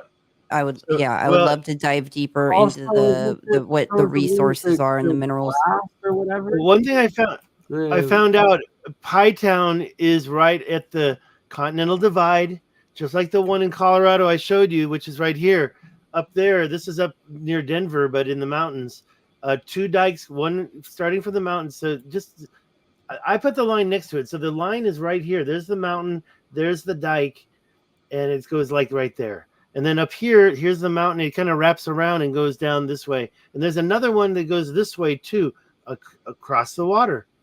And that's the Continental Divide. And then down in Pie Town, New Mexico, you see the same thing going on. This long, it's not straight. It's when I say parallel, by the way, these things seem to have these switchbacks too. So you've got like a double dike going on here. Highly engineered. Water's going to find the easiest access. So if there's water along with these. There's just I didn't even know about this dike. I didn't even notice this one. This is a new one for me. I didn't even realize this was here. So there's like 2 right there. There's like a switchback, and you can see another switchback at the other end. Here, let me show you. I'm going to zoom out. So yeah, climbing. So by the way, this one's really high. The other one was like very small, but they're parallel. So one really high one going over here. By the way, when I drove through here, let me see if you can see this. No, too bad, because you can really see how the walls are exposed. Let me get rid of that. I was going to show you the switchback, and it's right about here. Like you can see one here. I call it a switchback because in many examples, it looks like whatever ancient machine like just did a quick switchback. But look how it's right there where the water goes. So it may be another line reinforcing a dam. Mm-hmm. And I didn't show that one in the Rashad structure. I found 3 new dams made out of the same type of things. Not to the live audience. I showed you guys before. I'll show you that right now just because I think it's relevant. But so there's a switchback here, and then there's this parallel switchback right there. And there's more that goes down here and does some other stuff down here. So, I mean, it really should be documented. Let me find that thing. Let me find that thing. And I know you said you got to go, and I'm probably, it's already here. Let me show you this right here. Yeah, we should close this up soon, but this is the amazing. I was all about forget LiDAR. I said, we don't need LiDAR. But now this must be like a LiDAR shot. And I've been looking at this line for a long time. And I always suspected it meant something. But now with this new shot, I don't know if this is real LiDAR but you see the line continue across to the other side. Now I know they were damming it here, and they were damming it probably across this part here. You can see it over here. Mm-hmm. Some type of a damming action here, and then up here, you got a bunch of straight lines going up and down, in my opinion. Like they were just like creating walls to direct the water. This is a pretty good shot, and it makes me change my mind about LiDAR. Yeah. I think we should double down on the LiDAR in the deserts. Hopefully they don't LiDAR shoot it down. Sorry, yes. Lots of comments. I haven't been paying attention to any comments. Oh, not on my end, but over here on this end, we got lots of comments. So, any more questions about anything at all? And what about you were talking, BurnEye? You were talking about Colorado. I want to see that. Is there any chance we can look at it right now? Oh yeah, we can still do that, Julia. If you got to go, and Hans as well. If you got to go, I can end it on your channels if you want. And Stig, we can stick around and do another hour or so. I've got. I don't know about another hour actually. What is it now? It's almost 2 in the morning here. All right, talk to you guys later. Okay, good night, Julia. Good night. Hans, see you guys on the next one. Much love. Yeah, and definitely. I've got morning meetings, so I gotta dust. But this is beyond fascinating. Oh my god. We will I do don't know it where I again, got my this. friend. Thank you, and see you soon. Have a good day tomorrow, Hans, and I will share your website here one more time, brother. And thanks for joining Yeah, us. I gotta subscribe to Julia. What is Julia's website? YouTube? Both links are in the private chat, and then we're live okay. on the channel as well, but that's about to end. But we'll stay live on ours. Appreciate Hans, it. Thank you guys. you don't do YouTube either? You're not YouTubing? I have a YouTube channel. It's called Giza Direct. Okay. Are we streaming to it right now? Do I need to end it on yours as well? No, or no, are we I on don't it? stream anything there at all ever live. I haven't figured any of this out. It's kind of Oh, bro! All you have to do to do that is hit the button in the top right corner that says "Share with your audience." We'll figure it out. Check This is all new. we should do it on the future. Absolutely. I'm gonna be doing that Much from love, now Hans. on. I'm gonna be doing that. Yeah, from Giza now on. Direct is where I interview people. I've interviewed a couple of people. I've got a few more lined up. I want to do Patricia Iowan. I want to do Johnny Enoch. Some other You've done a lot of work with Johnny on his channel as well, right? Tim Hogan. I really want to interview him. Stephen Mailer on chematology. Yeah, there's a lot. Getting around to it, finding the time. If you don't spend the time, you don't make the time, right? So I'm making it all happen. So. Or you could just be a slave to money and just work instead. Well, that's what I do. I do graphic and multimedia design, and I'm very proficient in what I do. So it occupies a big chunk of my life. Anyway, appreciate all you guys' time. Cheers. Thank you, Hans. Love. Thanks, Hans. Nice to meet you today. Likewise. Hans is linked there in the live chat. Just also posted Julia's. Now we're going to end it on Julia's. A big shout out to my little audience here. I got a few chats. Somebody asked where Jimmy is. Jimmy's getting ready for what's going on. Oh, I'm still getting Hans on my stream. Let's see. Jimmy's in Phoenix. Nature doesn't do 90-degree angles. Exactly, Dragnet 53. So exactly. The Rashad structure. It doesn't do 90 degrees. And what is that? That's 90 degrees canals right there with some ridiculous. Also, rivers don't carve themselves into the rock in straight lines. When you've got straight canals going in the same direction for 20 miles, obviously part of a system. So this right here is part of Devon Island. This is part of Devon Island, the northernmost giant uninhabited island of Canada that NASA officially operates and tests all of its remote space equipment, drones on for conditions or whatever.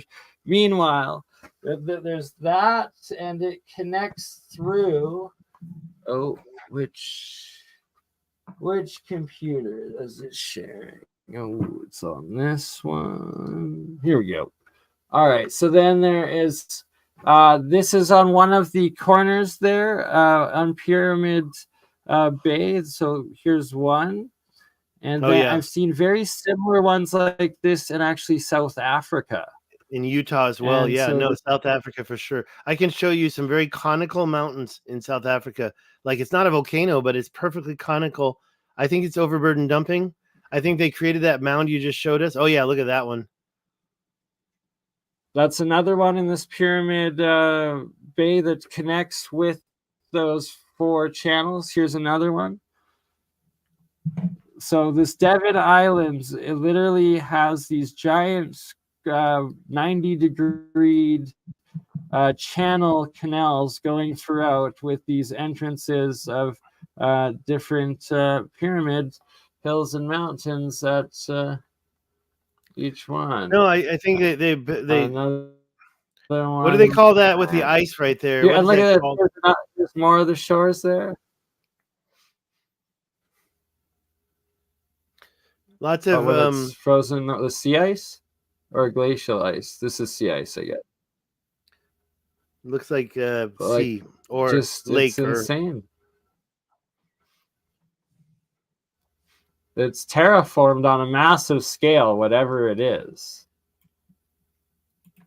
yeah. I'm opening up the map over here. And so my okay. Let me know when you got it up. Who, me? You want me to put it up? Oh, okay. I can do that. That's Devon Island right there.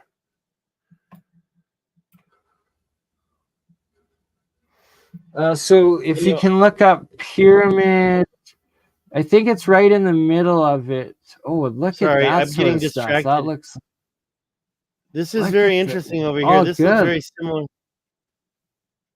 Sorry, that's a different Wow. island. Yeah, let's go in. No, go in deep. All good though. Let's look at it. Well, you know, what this reminds this me of is is what you evidence of see in what's up. Morocco. These types of lines here, I really have had a thing with these. They look naturally, but they kind of imply there's like this ancient folding of the land, and it's folding, and people say it's getting turned over, and maybe we had a magnetic pole shift and it shook the mountains up.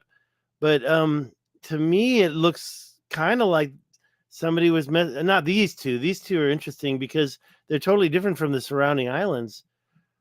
I'm sorry. I wanted to know where those canals are that you were just looking at, the 90-degree canal entrances. So right there, zoom in right there. Right, zoom in right there. Stop. Back. No, opposite side. But that is fascinating. So it's go straight down. Right in here. Zoom. It's on the coast, and or can you do a search? For what? Those So just pause we've right got now. Dundas See in the Harbor right middle? here. See, now that I call is west of Dundas Harbor. It's west of Dundas. Let's look at that. That looks almost terraformed. Well, these are moraines, right? And those are supposed to be made by the ice. And those curves it's interesting to me how you get a split like that, but whatever. Moraines. And when you see a line like that, that could be an ancient road. I learned that from Anthony at ancient Zero Control. He was looking at, because he's from Canada, so he's always up there looking at the area that I always considered to be under the ice sheet and flattened, and a lot of water events. But then you see these roads that look like they go across Canada. Wow, look at that. Yeah, interesting. What? Yeah, I've never been I don't Google Earth everywhere. This is one of the places that to be honest, I did find some stuff in Alaska that I thought was interesting, but not a lot of proof whether it was modern day or not. Look at this. What's that? That looks like what is that? Well, this is the stuff that I'm talking about along the Colorado River. See, let me zoom down there real quick and show you something. I'll go back up here. But if you look at like in Utah, starting in Moab in this area, you've got the Canyonlands, you've got the Colorado River coming right through here, right near the 70, right? And there's the right about, where am I? There's Moab. And so there's the Colorado River going down, and where it kind of has the trivergence here. What do they call that, though? The confluence, sorry. The confluence where the Green River runs into it. You look around it and you look at all this stuff. I really feel that this is signs of like super ancient. Like see how there's layers of red on top of white on top of red again? Pardon? Yeah. This is Canyonlands. And just this whole thing that happened here. There's a few of them like this one right here. just the fact. Now, I'll be honest with you. If I didn't have all the other reference, I'd say, yeah, that looks natural. But because I've seen all this other stuff all over the world that's just doing all this crazy stuff, I don't really believe that anymore. And I think that they were doing some kind of a cuts here. You see too long of a straight line, right? The stuff that I failed to show you has 3 sets of parallel lines. So that's one thing going down the Colorado River. But if you follow it, you start to find all sorts of activity going along the Colorado River, and on the edges you kind of see like they tore it all up, like this stuff going on here, like someone just ripped it all up, threw it in the water, and let the water take care of it. And then of course you see these weird mounds everywhere, like sticking up, and you're supposed to think that's natural. I don't know, to a certain point I do believe it looks natural. Where's Colorado River? But these cuts right here, I don't think so anymore. I think that was some kind of they broke that up to get the material, and they threw it in the water and let the water placer mine it. I can look at my Was This Atlantis page, and you'll see a lot of really good examples of it, because it's kind of hard to just pull them all up, where they just look so much. What's this? This is Lake, yeah, right there, like this kind of stuff, like that. It seems like they're up there. They're it's not really blocks. They're not quarrying blocks out of there over here, but they're doing some type of an operation where they're grabbing the material and pulling it down. And just on a huge, grand scale. Yo, look at this one right here. I really feel like that's just like somebody's like had a machine and they just like carved into it. Look at this one, one of my favorites. Or actually, here's another possible explanation, is that if you raise the water level up on that and all of that area was flooded in like a giant like inland sea, and like just inland sea sort of thing, that each one of those slots rows would be like a street, apartment, or mega like causeway of possible city or inhabitation or something like that. Well, a lot of people say it looks like ancient cities, and I do. I do think there must have been something going on. That's the waterways. But so when you see a perpendicular line, like where the water did it naturally, you can see the river. But when you've got these lines going across, and I think you can see that line. Is it older than the river? I don't think so. But it seems to be going across the river. When you see perpendicular lines go across rivers, and when you see the stuff like I showed you in the Tibesti Mountains, where you've got a straight line and then perpendicular lines coming away from it, it just doesn't really add up in my head. What is this, Lake Powell? We're still up in Utah then, huh? Anyways, I'll go back up. Where do you want me to go next? I'm just saying, you see these are perpendicular lines here. And I just envision that with flooded with more water, and then it being used as for like terracing for agriculture as well as in habitation, and it being green instead of dead and desolate and bare. Well, and this must have been, I don't know if you can say around the world was a desert. Look at those lines. You look at how they're cut. You see 3, 4 parallel. They're not perfectly parallel, but they're in the same direction. And they go across like the river caused that? I don't think so. And then when we get even closer, look at those cuts. Look at all those cuts right there. The top of the plateau is left untouched. Such hard stone and stuff. It just it doesn't make sense. There's a lot of stuff that I'll say is natural, but when I see those large cuts going perpendicular, and that's not really perpendicular. I don't want to sound ignorant. So where's the Grand Canyon coming soon as we get closer to it? Yeah, right around here. I don't see it all along here, so I sometimes wonder what made it more valuable spot. Sometimes I can zoom in and I can find some action going on, but most of it, I think, is where I showed you earlier. Yeah, look at that. So why are those colors like that? That looks like something that was dumped on. Oh, look at, and by the way, look at the cutting right next to it. So again, they're all in the same direction. I mean, I would probably, like I say, if I didn't see anything else, I'd probably say, okay, that's natural. Look at this one. It looks like it's natural, but just because you don't see anything else like it at all, like what happened? Did somebody cut the top of that? And you can see that the lower plateau is what they want. This is the top plateau right here. Nobody's touching it. But this lower plateau, then this happens. Like, how is that even possible that this lower plateau, about 4,800 feet, is all carved up and eroded in straight lines, but the plateaus above it, untouched and pristine? I wonder how many people. I got a couple people. Constantine, thank you for your chat there.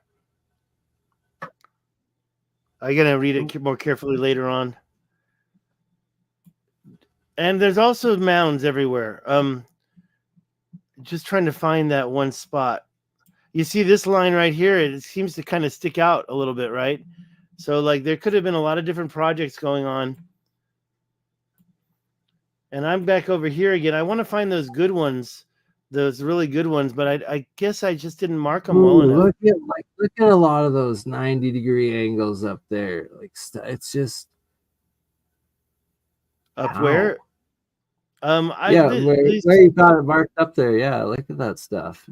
I'm not sure what I was marking there. It's been a while. There's something around here that I thought was really important, and I just can't seem to find it. But yeah, you get these cuts and it's like, well, that's jointing. But is it? I mean, it just doesn't make sense, especially when there's three different directions of parallel lines. Literal triangles cut. Like, do you see? This is not triangles. That's two directions. And then that mound that I showed you, which is over here, that mound is just like, what the? Why would that be? You see all these straight lines, and then you've got these two round things. Almost looks like one of the Devon Island pyramid issues. Yeah, exactly. All just like you were showing. They call a butte out there, I suspect, is like leftover ancient like civilization. Yeah, some kind of a mound, you know, and whether or not it was for just marking the land or working at the top so you can see everything. You see, when you see a line like that, it's just to me unreasonable to think that that's natural weathering, because when you have a parallel line break, here, this is one of my favorites right here. When you have a parallel line, like let's take this one for example, and when they're formed, are they happening simultaneously, and the ones that are going the other direction are happening? No, I don't believe so. These lines are too straight for me. And how far do they go? You know, I mean, this is probably less than a mile. Okay, that's only 700 feet. So it's way less than a mile. But to me, that doesn't mean that it's not impossible. I mean, just a little bit too straight over here. Going back through the canals that you found, like for us to finish it off in the Ricotte structure a bit, and like how like there's undeniable evidence of mass terraforming and canal cutting throughout that region, and like almost all of Africa and the Middle East as well. It's crazy. You were showing me how deep they go through, the ones you actually driven through. I walked down this one right here. I got some video. It's on my channel. But this part has trees growing in it. Now you think you see trees outside, but they're really sparse. But inside of this canal, it's just packed full of trees. And the place I walked was probably up here. There's the road right there. And what I did was I finally found a place, and we walked. See, what I didn't realize, it does eventually cross, but I finally found it like right about here, and we just parked, and I walked over here and literally got in here. And to me, when I got in there, I was hoping to see machined sides, but it's just not that smooth. It's piles of rocks. I'm not prepped to go in there and get the photos, but let's just say that when you go along this thing, and you're looking at the sides, they're just too big of boulders to really see. But what I do think I do see is a bottom. Like it's full of sand, right? And there are trees growing there. But I do believe that sometimes there's a bottom exposed, and you can see like sometimes like look at that right there. Like how come those rocks would be like that? Because they were pulled out of that canal. That has to be former foundations. I see like potential past cities and civilization. Yeah. And potential also the rocks maybe were cooked by like straight nuclear blast or like plasma blast from like the sun, or I think it was terraformed, and then they see. Look at this line right here. You see this line right here? That is like a little side canal that's not very. But wait, why is there another one that matches it right next to it, right there? They're perfectly parallel cuts. I don't think that could be called a canal.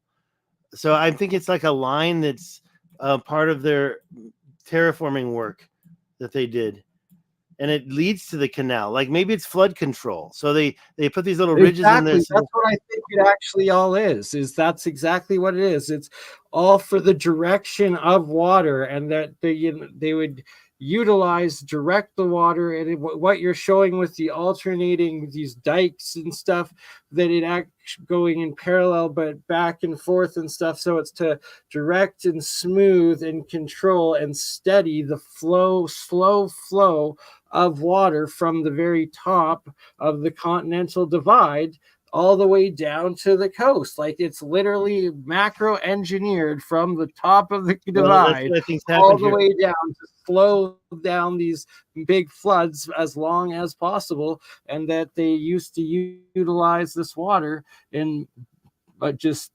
fantastical, exponential, better ways, and that it's all been intelligently designed.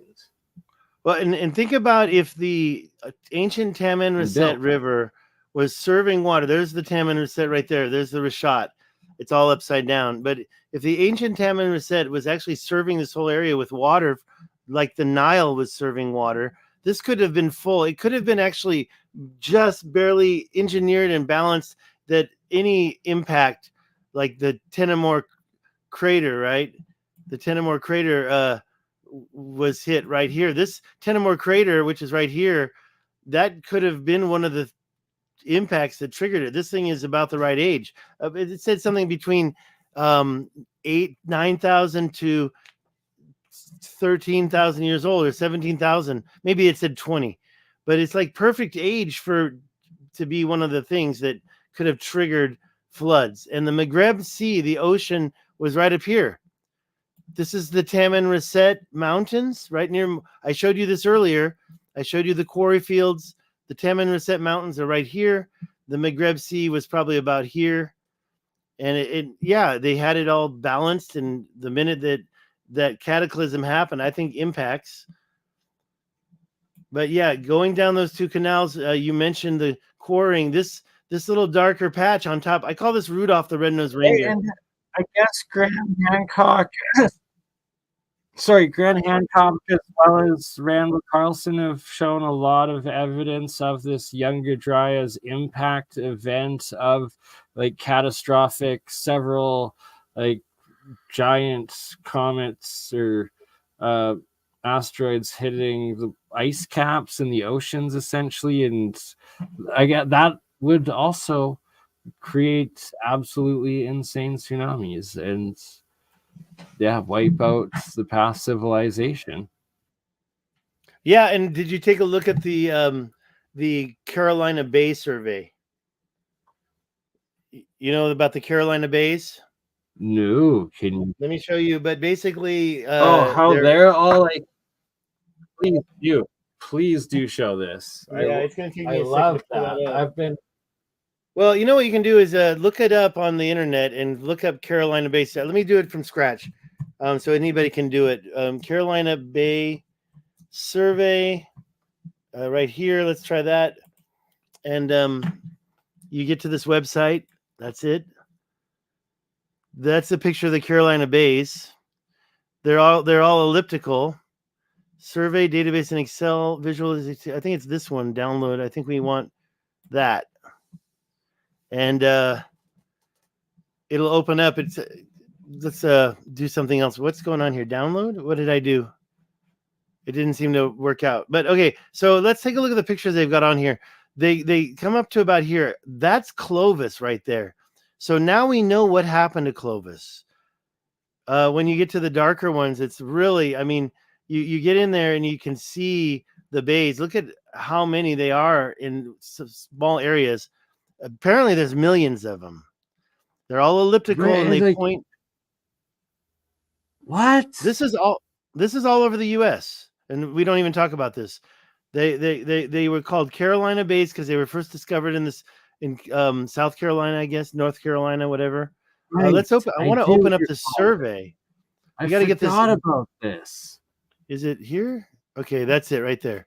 Ovoid Basin Survey. So it's opening up Google Earth Pro. Let me get that up so we can see it. Here it comes. Whoops. And once we get in there, they'll start to appear. And this side hasn't appeared yet because there's so many. But when we zoom into Clovis, remember Clovis first? Clovis is right here. There's Clovis. Where is it? Right here, Clovis. All those red dots are bays. So now we know what happened to the Clovis people. And then it gets into the LiDAR scan or whatever you call this part. And you can start looking at these bays. I see massive terracing. And it's like, if they were pumping water either to the very tops and then it like cascades down to these terraces for agricultural purposes. Like, what? Look at that. Well, when they start to overlap each other, then it kind of falls apart because, like, it's kind of difficult to go in and see these without the LiDAR scan. There's some in Nebraska, and some of them are questionable, like that right there. You know, that's kind of convenient. But what we do see is that they all aim, these ellipses are all aiming towards the Great Lakes. So if you can imagine a cataclysm here, they're in Texas. Let's go in Texas and see. I mean, there's literally hundreds of thousands of them. And there's so many that you almost feel like I don't know who did this work. It's just incredible when you get in there and you look at some of this stuff. But the LiDAR really tells the story. And you can't see this stuff without it. There he goes. It kicked in. And these aren't very elliptical. I found some in the Grand Canyon. I thought might also be survey. But that could be modern day farming. Well, let's just say that all the crop. I mean, I do think that there was some major stuff going on in our farmlands as well. The terracing that you see, and look at that. You can see how the Carolina Bay stopped. The water event happened after the Carolina Bay event happened. So when you say farming, how come we don't have any down here? We have it up here on top of this plateau, but we don't have them down here because some other water event cleaned that out. I mean, it's true. It's hard to believe that all these were classified and found. And when we go over to the Carolinas, they're really big. So let me go over there real quick. It seems like it's a little too square. Like, yeah, there must be more. And Omaha also has it. My friend lives in Omaha. And these are all aiming towards the Great Lakes, right about here.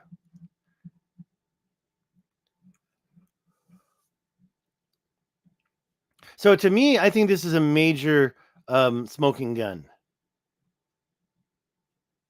And it is true that some of these are small, but when you get into the Carolina, North and South Carolina, you see a lot that are overlapping. So it's like the event happened like almost at the same time, one after the other. I mean, maybe these, and by the way, they're not direct impacts, right? So they're trying to say that these are ejecta from a larger impact, ice ejecta.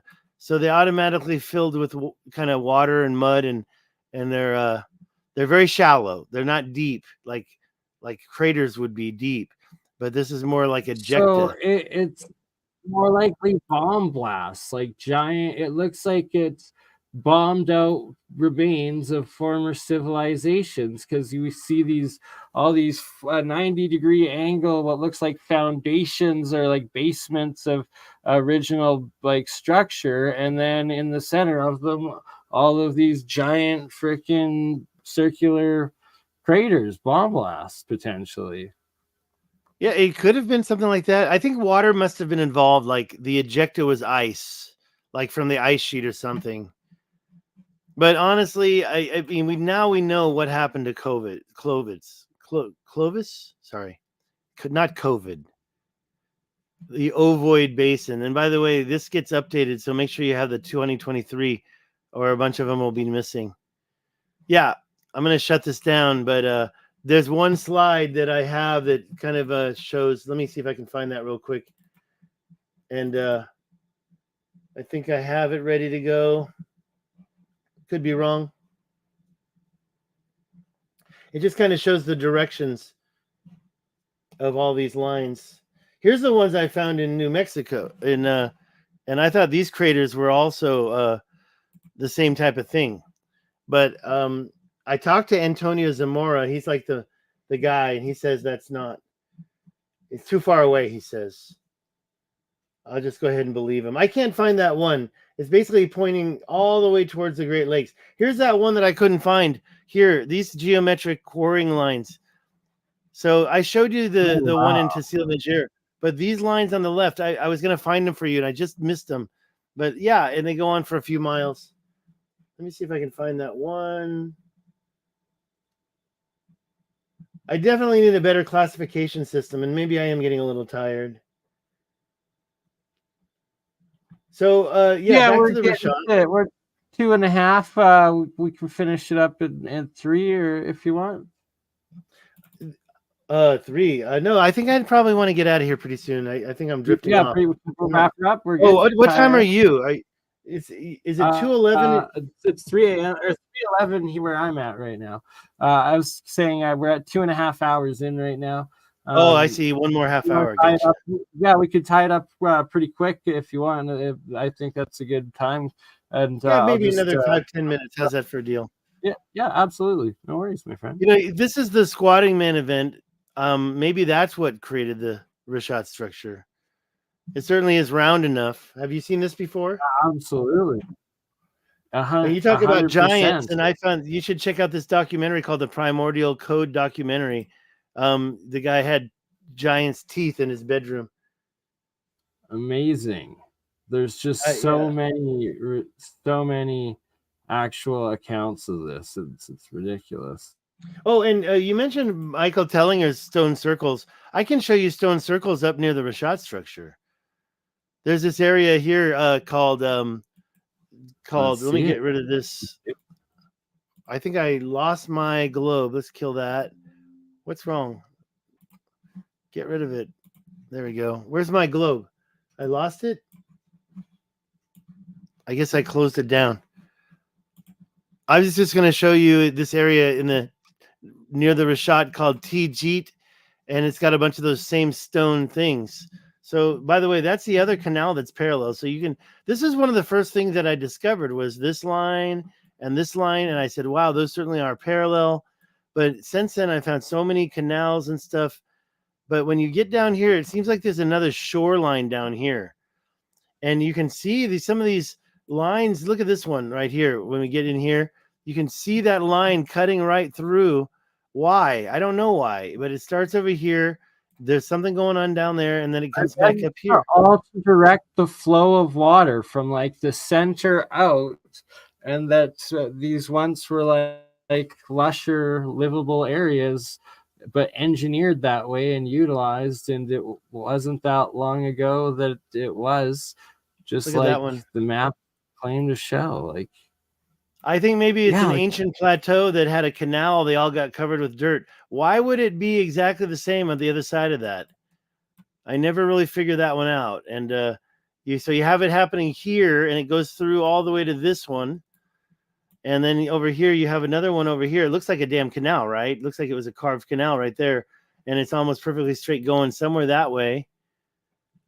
So yeah, some type of activity broke that up, and it has it on the other side. You can even see the line, like they made the dam. Maybe it's modern day, but it seems like it's cutting through all the way across, right? And that's like a 50 miles, so I don't know. Okay, so I was promising you stone circles over here. Let me make this north. If you come over here, like right here, you can see those stone circles that are very similar to the Michael Tellinger ones. Like there's no entry points, and you always have like a little tiny one and how they're inside. all connected too. I mean, what's up with that? That's not a house. Nobody's living there. You can see little breakthroughs. Somebody broke through, and you can see a pathway. But why would they need 4 circles in their house? These are a little different from the stone circles down there. You can find a bunch more in this cheat area, like over here. It's not easy to find them. You got to. I found a bunch down in South Africa, but I'm sure those are all documented by Michael Tellinger. Look at that. That kind of looks like a pyramid right there, right? Oh, yeah. And then you've got the stone circles. So basically, you've got what I believe we're looking at is we're down in where the water was. So there was like a big old water event, but you're like, there's a little mound or some crap. I don't know what happened there, but you got the stone circles all around it. Who would have done that and why?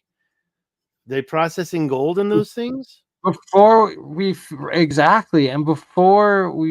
it up, can you take a look at the Colorado River on right in the center of like Solomon's Temple there and Isis Temple and whatnot? Like, let's take a look at that exact geology. It's sure.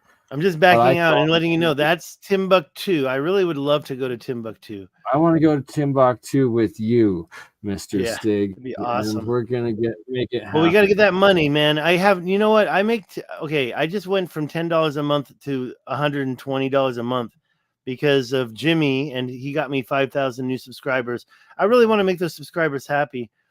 So you said Solomon's Temple, but to be honest, are you talking about in Arizona? There's the Grand Canyon. Yeah, it's in the lookout. It's right below the main lookout point of the Grand Canyon. I might be going to the Grand Canyon for the first time ever very soon. The one thing though is a lot of the stuff I've shown you. You need to have an airplane to get around there. Maybe I should just look it up. It's a no-fly zone. But it's a no-fly zone. Cliff in Arizona. I just want to show you the reference of the area. Like it's okay. From Grand Canyon Village, below that area within it is where all like the 100 temples are, and supposedly also part of where Kincaid's area is, and like this Isis temple here. Is that on there? Can I look up Isis temple? Oh yeah, Isis temple. Yeah, Solomon's temple's also right across from it. All right. Here it's covered up. There was the in the 1950s or early 60s, they had this supposed plane crash in the Grand Canyon, and the FBI went in and a bunch of government agencies went in, and that is when now Isis temple, you can see it all looks kind of, the main thing being the giant gaping cavern entrance to Isis temple, what's literally called Isis temple officially. Sorry, one sec here. Trying to find the right picture. Used to have a giant. Here we go. Here it is. The giant entrance to them. Do I have it in this collection? Maybe I'm missing the picture. There's the pre-1950 pictures where it's not in here. We'll have to do it in the next show. Sorry, I will bring you back so you can finish what you were showing. Good, I'm sir. looking at Isis temple right now. All right, let's check it out. I'm curious about these names. This one was there's Apollo temple, Jupiter temple, the Ottoman amphitheater, Buddha's temple. What else? There's literally every ancient god and goddess, but Here's Solomon's Buddha's temple temple. is, yeah, like Some great shots. And look at that! Look at that little point on there. What's up with that? That's weird. exactly. And if Oh, that's and look, really it's how 3D. They're not giving us. They're giving rendered versions that, like, yeah, they're definitely not going to let right, you because see.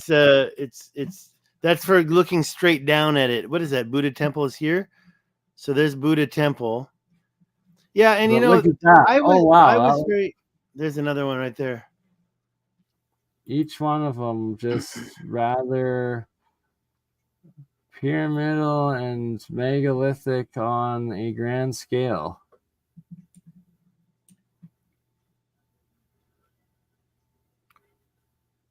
Yeah. Solomon's temple as well in there. Sign? What is this? Ribbon Falls sign. It's just a sign? Oh, it's a falls. Okay. But where's the sign? Nice. Yeah, and I don't really have the guts to go out there and just camp. I need my electricity. I need my internet connection. I was thinking about getting that Starlink. So that's okay. So here's that big line that's in that map you just showed. That's an interesting one. It's kind of straight, but it goes directly, not exactly directly north. Maybe not north. But oh, by the way, one thing that I didn't make clear about the little thing where is it? Where am I?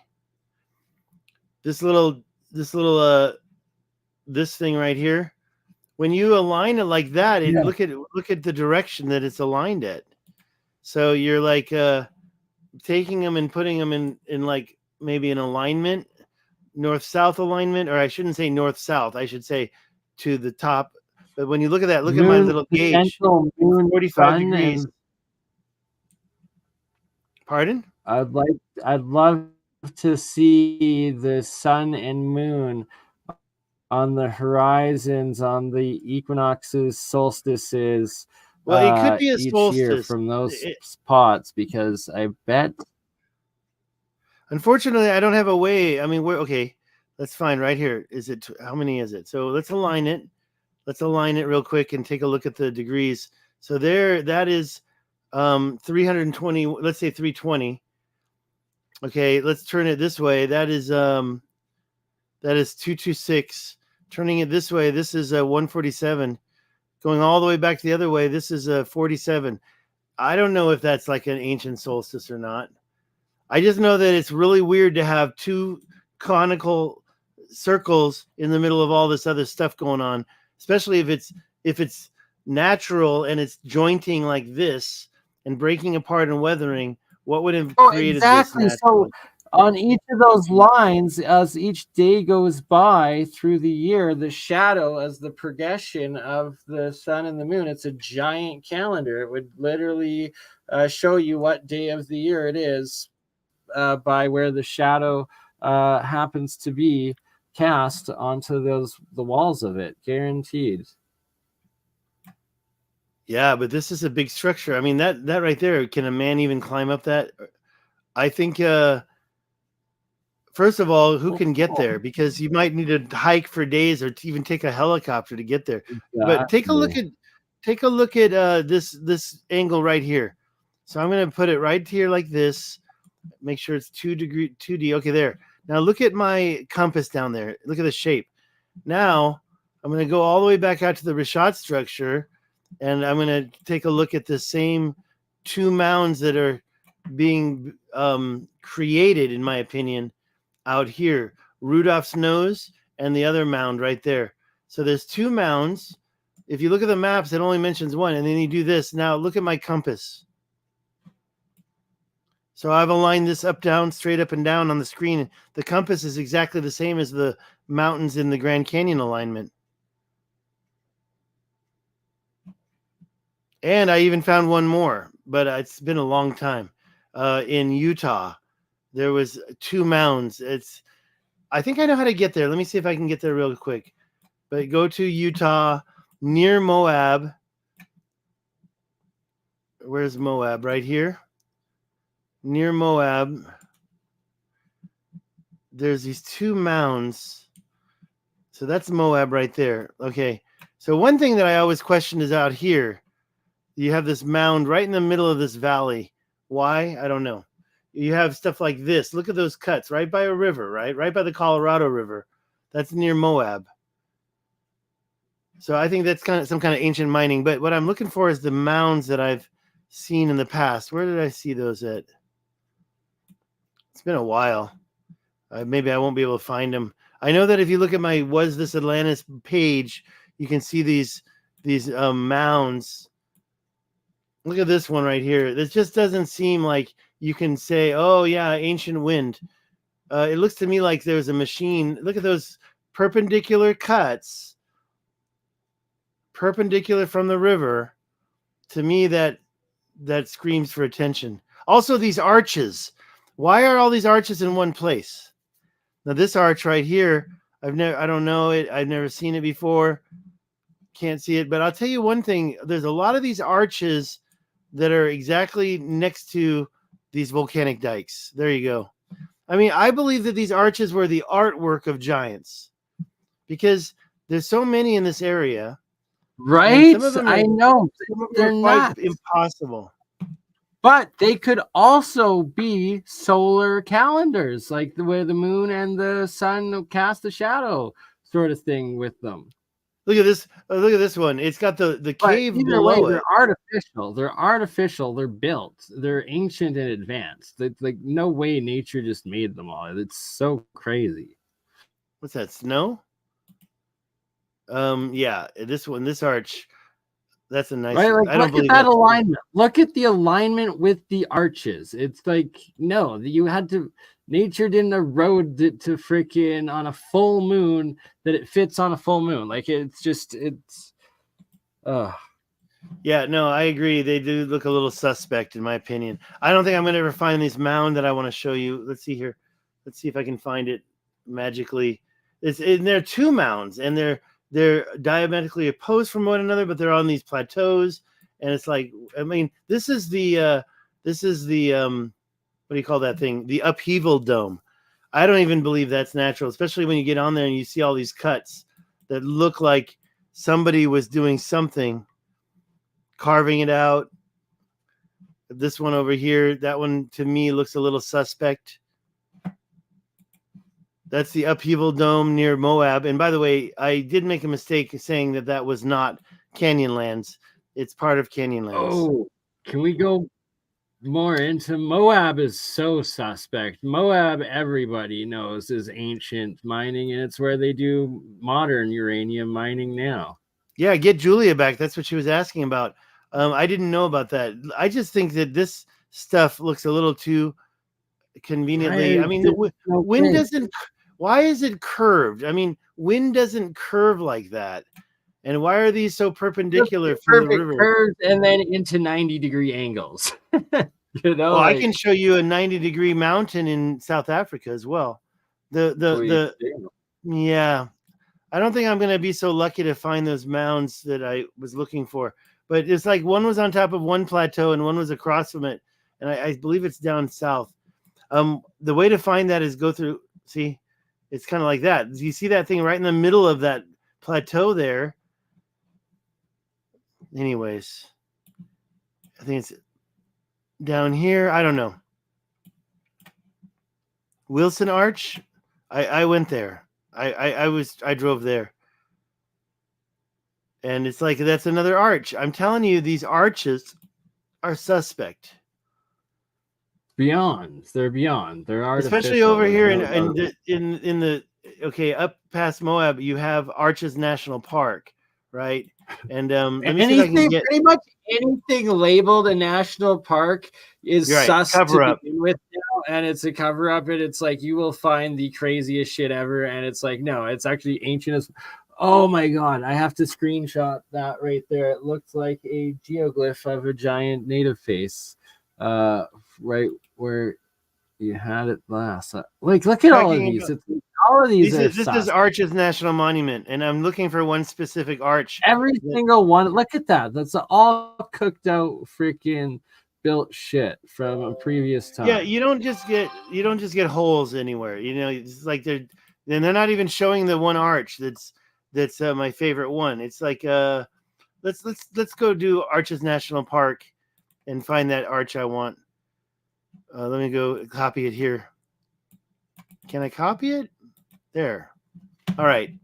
Let me just go to a new window and search it. And you're gonna see it. One arch is just totally impossible. I forget the name. Right? Like, hold on. It's just it's like no. And the thing is, it's like this one. And where's that one? I call it the football because it's so long. There it is. I mean, come on. All of them. Maybe one of them. No, all of them. No, I'm sorry. That is built. That is artificial. Are you effing kidding me? Get real. Yeah, exactly. I mean, okay. So let's take a look at this symmetrically. It's so thin right there. I mean, how would that have not? How right? Would that have I know. Survived? But I know. Wait, now we go over here. We have a notch like that. We have a notch over here that's almost exactly the same. Are they saying that weathered that way? I don't believe it for a second. I believe that those sharp cuts are more modern day quarrying. And the fact that you see that same shape right here. Okay. Somebody was going to do a little farther arching, and then they said, no, I better stop here because they didn't want it to collapse. Come on. That is like, how skinny is that? Don't tell me that just naturally happened and it didn't keep breaking. It's literally impossible. Now, this is artwork of the gods, artwork of the giants. That's why sorry about that. I got to stop doing that. This is why I've what can I say? What did I wanted to show you something that I just saw up here. These stones are covered in the Rishat structure, but they're already carved underneath. Who carved those? They look like they're look at that. Yeah. I found those and I'm like, well, where did those come from? Well, we got this thing that somebody showed me and I never visited called the Roman Road. Let me see if I can find it right here. The Roman Road is this, right here. It's someplace up there. It's all these lined up stones called the Roman Road somewhere in the Adrar Plateau near the Rishat structure. I mean, I don't know where this was taken from. And to me, it says quarry, but it's also lined up a little bit too much. It's like even better than a quarry. So I was going to try to go there, but it takes, like you said, taking some time, paying some guides. The guy that I have to pay the guide to take me here. And look at how old this picture is. It looks like it was taken in the 70s. So, these stones that I just showed you that were underneath there, where do those stones go? I lost them. Those stones, to me, look like it's the same structure. All right. Why don't we finish this up? Just because, I'm going to crash hard tonight.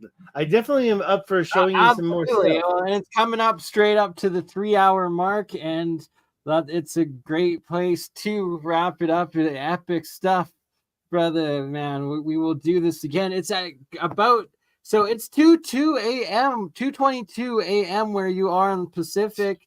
2:32. Right now. So that, 2:22. What a synchronicity. So we can end it at 3:33 in 1 minute when it turns to that in Alberta where I am. And all right, we'll do this again soon, my friends. Yeah. I haven't been doing a lot. I've got that trip to Spain. I'm gonna be ramping up for that. I got the ticket. I might change the dates a little bit. But yeah, that's gonna be a big trip. I did a terrible job documenting the Rishat structure. I tried my best. I got lots of toys. My friend just gave me this. So this is going on the next trip. This is not a new GoPro, but I already been playing with it, and I'm really excited to take it to my next trip. This is it's called a Karma stick or a Karma. It's GoPro Karma stick. So, it's a GoPro 7. It's nice. Just another toy. Yeah, and do some really good shots. And maybe get someone else and get my, because I had someone helping me with shorts, and they're like, "Oh, I want pictures of you in the truck. And what was the name of the truck? A Hilux? Yeah, and I didn't have any that I had a couple of them, but I just couldn't provide. So, I couldn't do that documentary that everybody's clicking on. My video is really real crap. And I really need to take a drone back in. They did try to take a drone from me, but I got tricky and bribed him with an alcohol bottle. He knew it was valuable. There's no alcohol allowed in Mauritania. And he found the bottle, and the drone was next. And I pulled out a knife that was really beautiful that I brought. And I just said, hey, you want this knife? And so that stopped everything. And he kept the knife, and he didn't get the drone. But I'm pretty sure he would have taken the drone, or at least made me bribe him to keep it. Not sure. But yeah, the alcohol I took a bottle of Maker's Mark. So the trick is, what you do is you take alcohol that's clear like vodka, and you put it in a water bottle and then just carry it right in. I mean, you're only going to have it for a day, and you're going to drink that alcohol. So if you're there for a month, you're going to be dry for 30 days. So Well, it might we're be a going to good be thing taking in giant freaking trailer full of Culligan bottles. If we're going in for a month, and Well, there's always that trip through Morocco too. If you can drive a vehicle from, say, Spain or Europe and get look, I went to the Rashat. A couple other YouTubers went to the Rashat, but every year Europeans go to the Rashat in their caravan. They'd have trucks, they have Jeeps or whatever. There's one really attractive woman who's doing I don't remember what she did, but she was in the Rashat. I think she was either motorcycle or bicycle riding, but she was going nuts through Africa. So if you search in other languages such as Spanish, you sometimes get to these destinations. People have been there already. And I've got a few hookups on my previous trips.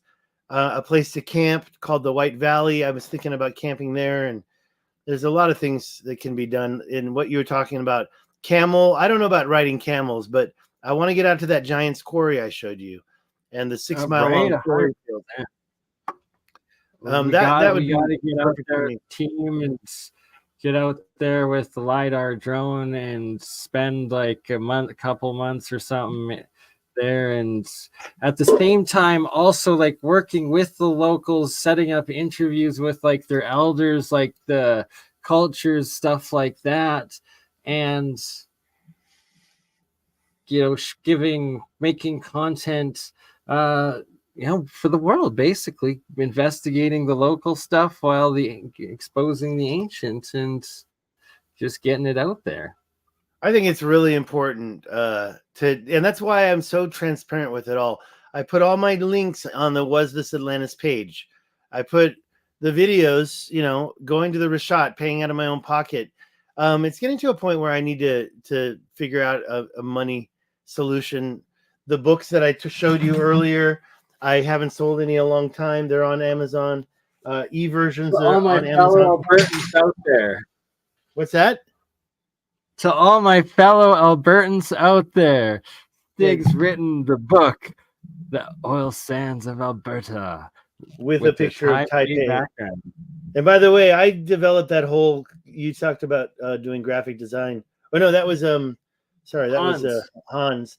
I did everything on this book, so this book was like my art, and I do paint too. So maybe in another 5 years, I'll just stop trying to do all this, and I'll just start painting.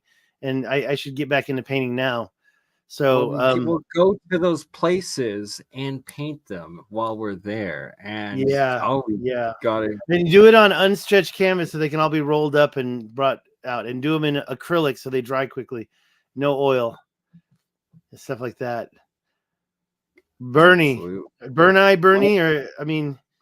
Yes, sir. It is BurnEye.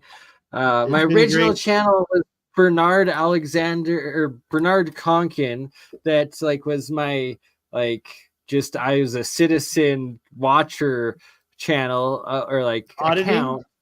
No, just like my original YouTube channel that I had before I became a YouTuber, but it was attached to my past university email account because it was Google.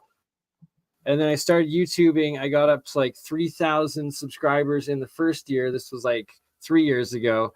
And then I did this 48-hour like multi-stream on a whole bunch of channels. 24 hours in, some like the porn bot spammer dude, whoever, the guy that runs it has an extremely small penis. And I know that for a fact because I put the link in the live chat for random people or people to join in, and they used like other community members like profile picture and name for me to let them in. And like I was looking away for a sec, walking from one computer to the other, and by the time I got to the other computer, this little East Indian dude was wiggling his like worm that was like literally half an inch big, like ooh, for about 10 seconds before I could end it or boot him. And then I still streamed like another 24 hours of like other content and like a panel and stuff like that afterwards. And a week later, they just banned my channel altogether. But yeah, so that's weird. I don't know why I'm ranting about that. My name is Bernard or Bernie. Yeah, BurnEye. And they didn't even let you get your content? Did they let you download all your stuff? Or like nope. I've been working trying to download nothing. I had like I've been monetized since 2009. And I put up some clickbait videos to get monetized, and I got like 100,000 views, and it's still up. It's one of my most viewed videos, but I used a title that was completely different and basically implied it was something sexy. And I don't want to get too into it, but then I also did a clickbait video that got 600,000 views. It was a Nicki Minaj uncensored photos titled. And of course, there were definitely photos, but none of them were her totally nude. There was the thumbnail. This was back when you couldn't just upload a thumbnail. It took a long time to make it so you could upload a thumbnail. So I was able to do it. I uploaded a thumbnail of her when she had like electric tape over her nipples, and that turned into a big clickbait. It had some funky song that they could kind of get into. They thought it was her, but it wasn't her. And then, hilarious. Years down the road, they eventually had to be deleted. They were getting not just flagged, but it was really hurting my channel. I got demonetized twice during Adpocalypse. They just kind of I had to delete anything that I didn't create myself. So I still have like 1,000 videos from me in Taiwan, and it was kind of the theme was 20 years in Taiwan. I was going around Taipei showing buildings, and they're all in there. And maybe if I can control this data and get all these videos off the channel, then I'll redistribute them into other channels that I've got. Some are about Taiwan, some are about English learning, some are about marketing, and then the ancient history might go into its own channel, because right now I'm only making $100 a month, so it's not going to hurt me. It's not going to hurt me. It's insane what they do. It's like they cut. So they finally monetized me 6 months ago after like denying me and deleting all my channels and stuff. And it was like the first 3 months I was making $1,500 a month, and then it's like it dropped down to $300, and then it dropped down to $100 a month now. It's crazy. And they take 60% of donations because I'm Canadian. So it's like YouTube or Google. YouTube takes AdSense, whatever the fuck. I thought it was 30%. And then American government, Uncle Sam takes another 30% before they send it to me. So I only get 40%. And then it's like on top of that, then the Canadian government wants like another 30% because I'm in the lowest broadcast. Can you imagine if you were making tax real money? I know it's insane.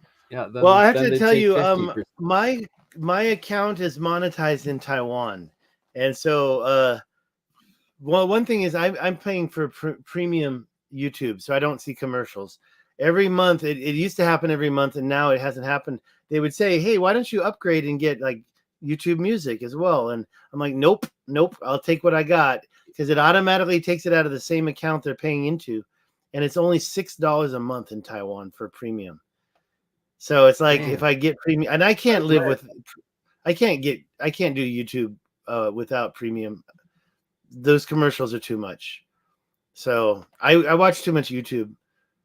Anyways. I watch it through X. If you freaking load a video through Twitter, it blocks. Elon literally has installed freaking software that blocks the YouTube ads out of him. Well, so anytime I'm playing and sharing a video off of YouTube, I play it through Twitter to make sure on stream it doesn't get interrupted with a shit ton of ads. Well, it's if I ever lose that premium, that's what I'll do. I also have been using this Brave browser. I think Brave browser can block ads too. Oh yeah, Brave is good. Brave. I'm gonna start using it, and then I have another YouTube channel called Was This Atlantis. Even you can go to youtube.com/wasthisatlantis, or I even have the website wasthisatlantis.com. And I might migrate videos over there, or if monetization never happens, then I'll try to turn that into it. I'm kind of proud of my shorts. Check out my shorts. But wow, I think we probably lost all the viewers until now. We're talking about our own personal stuff.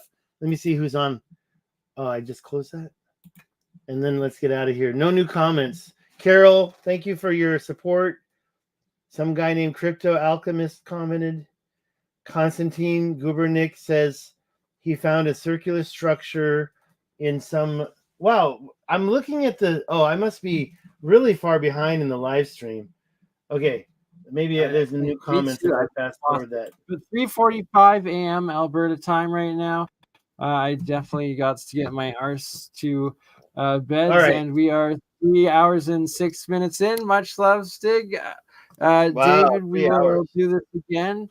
And it's a pleasure. And yes, I'll hit the exit and much love, my friend. I'll be around. Have a good one. Thank you. You too. We'll do it again next week if you want. Is that it?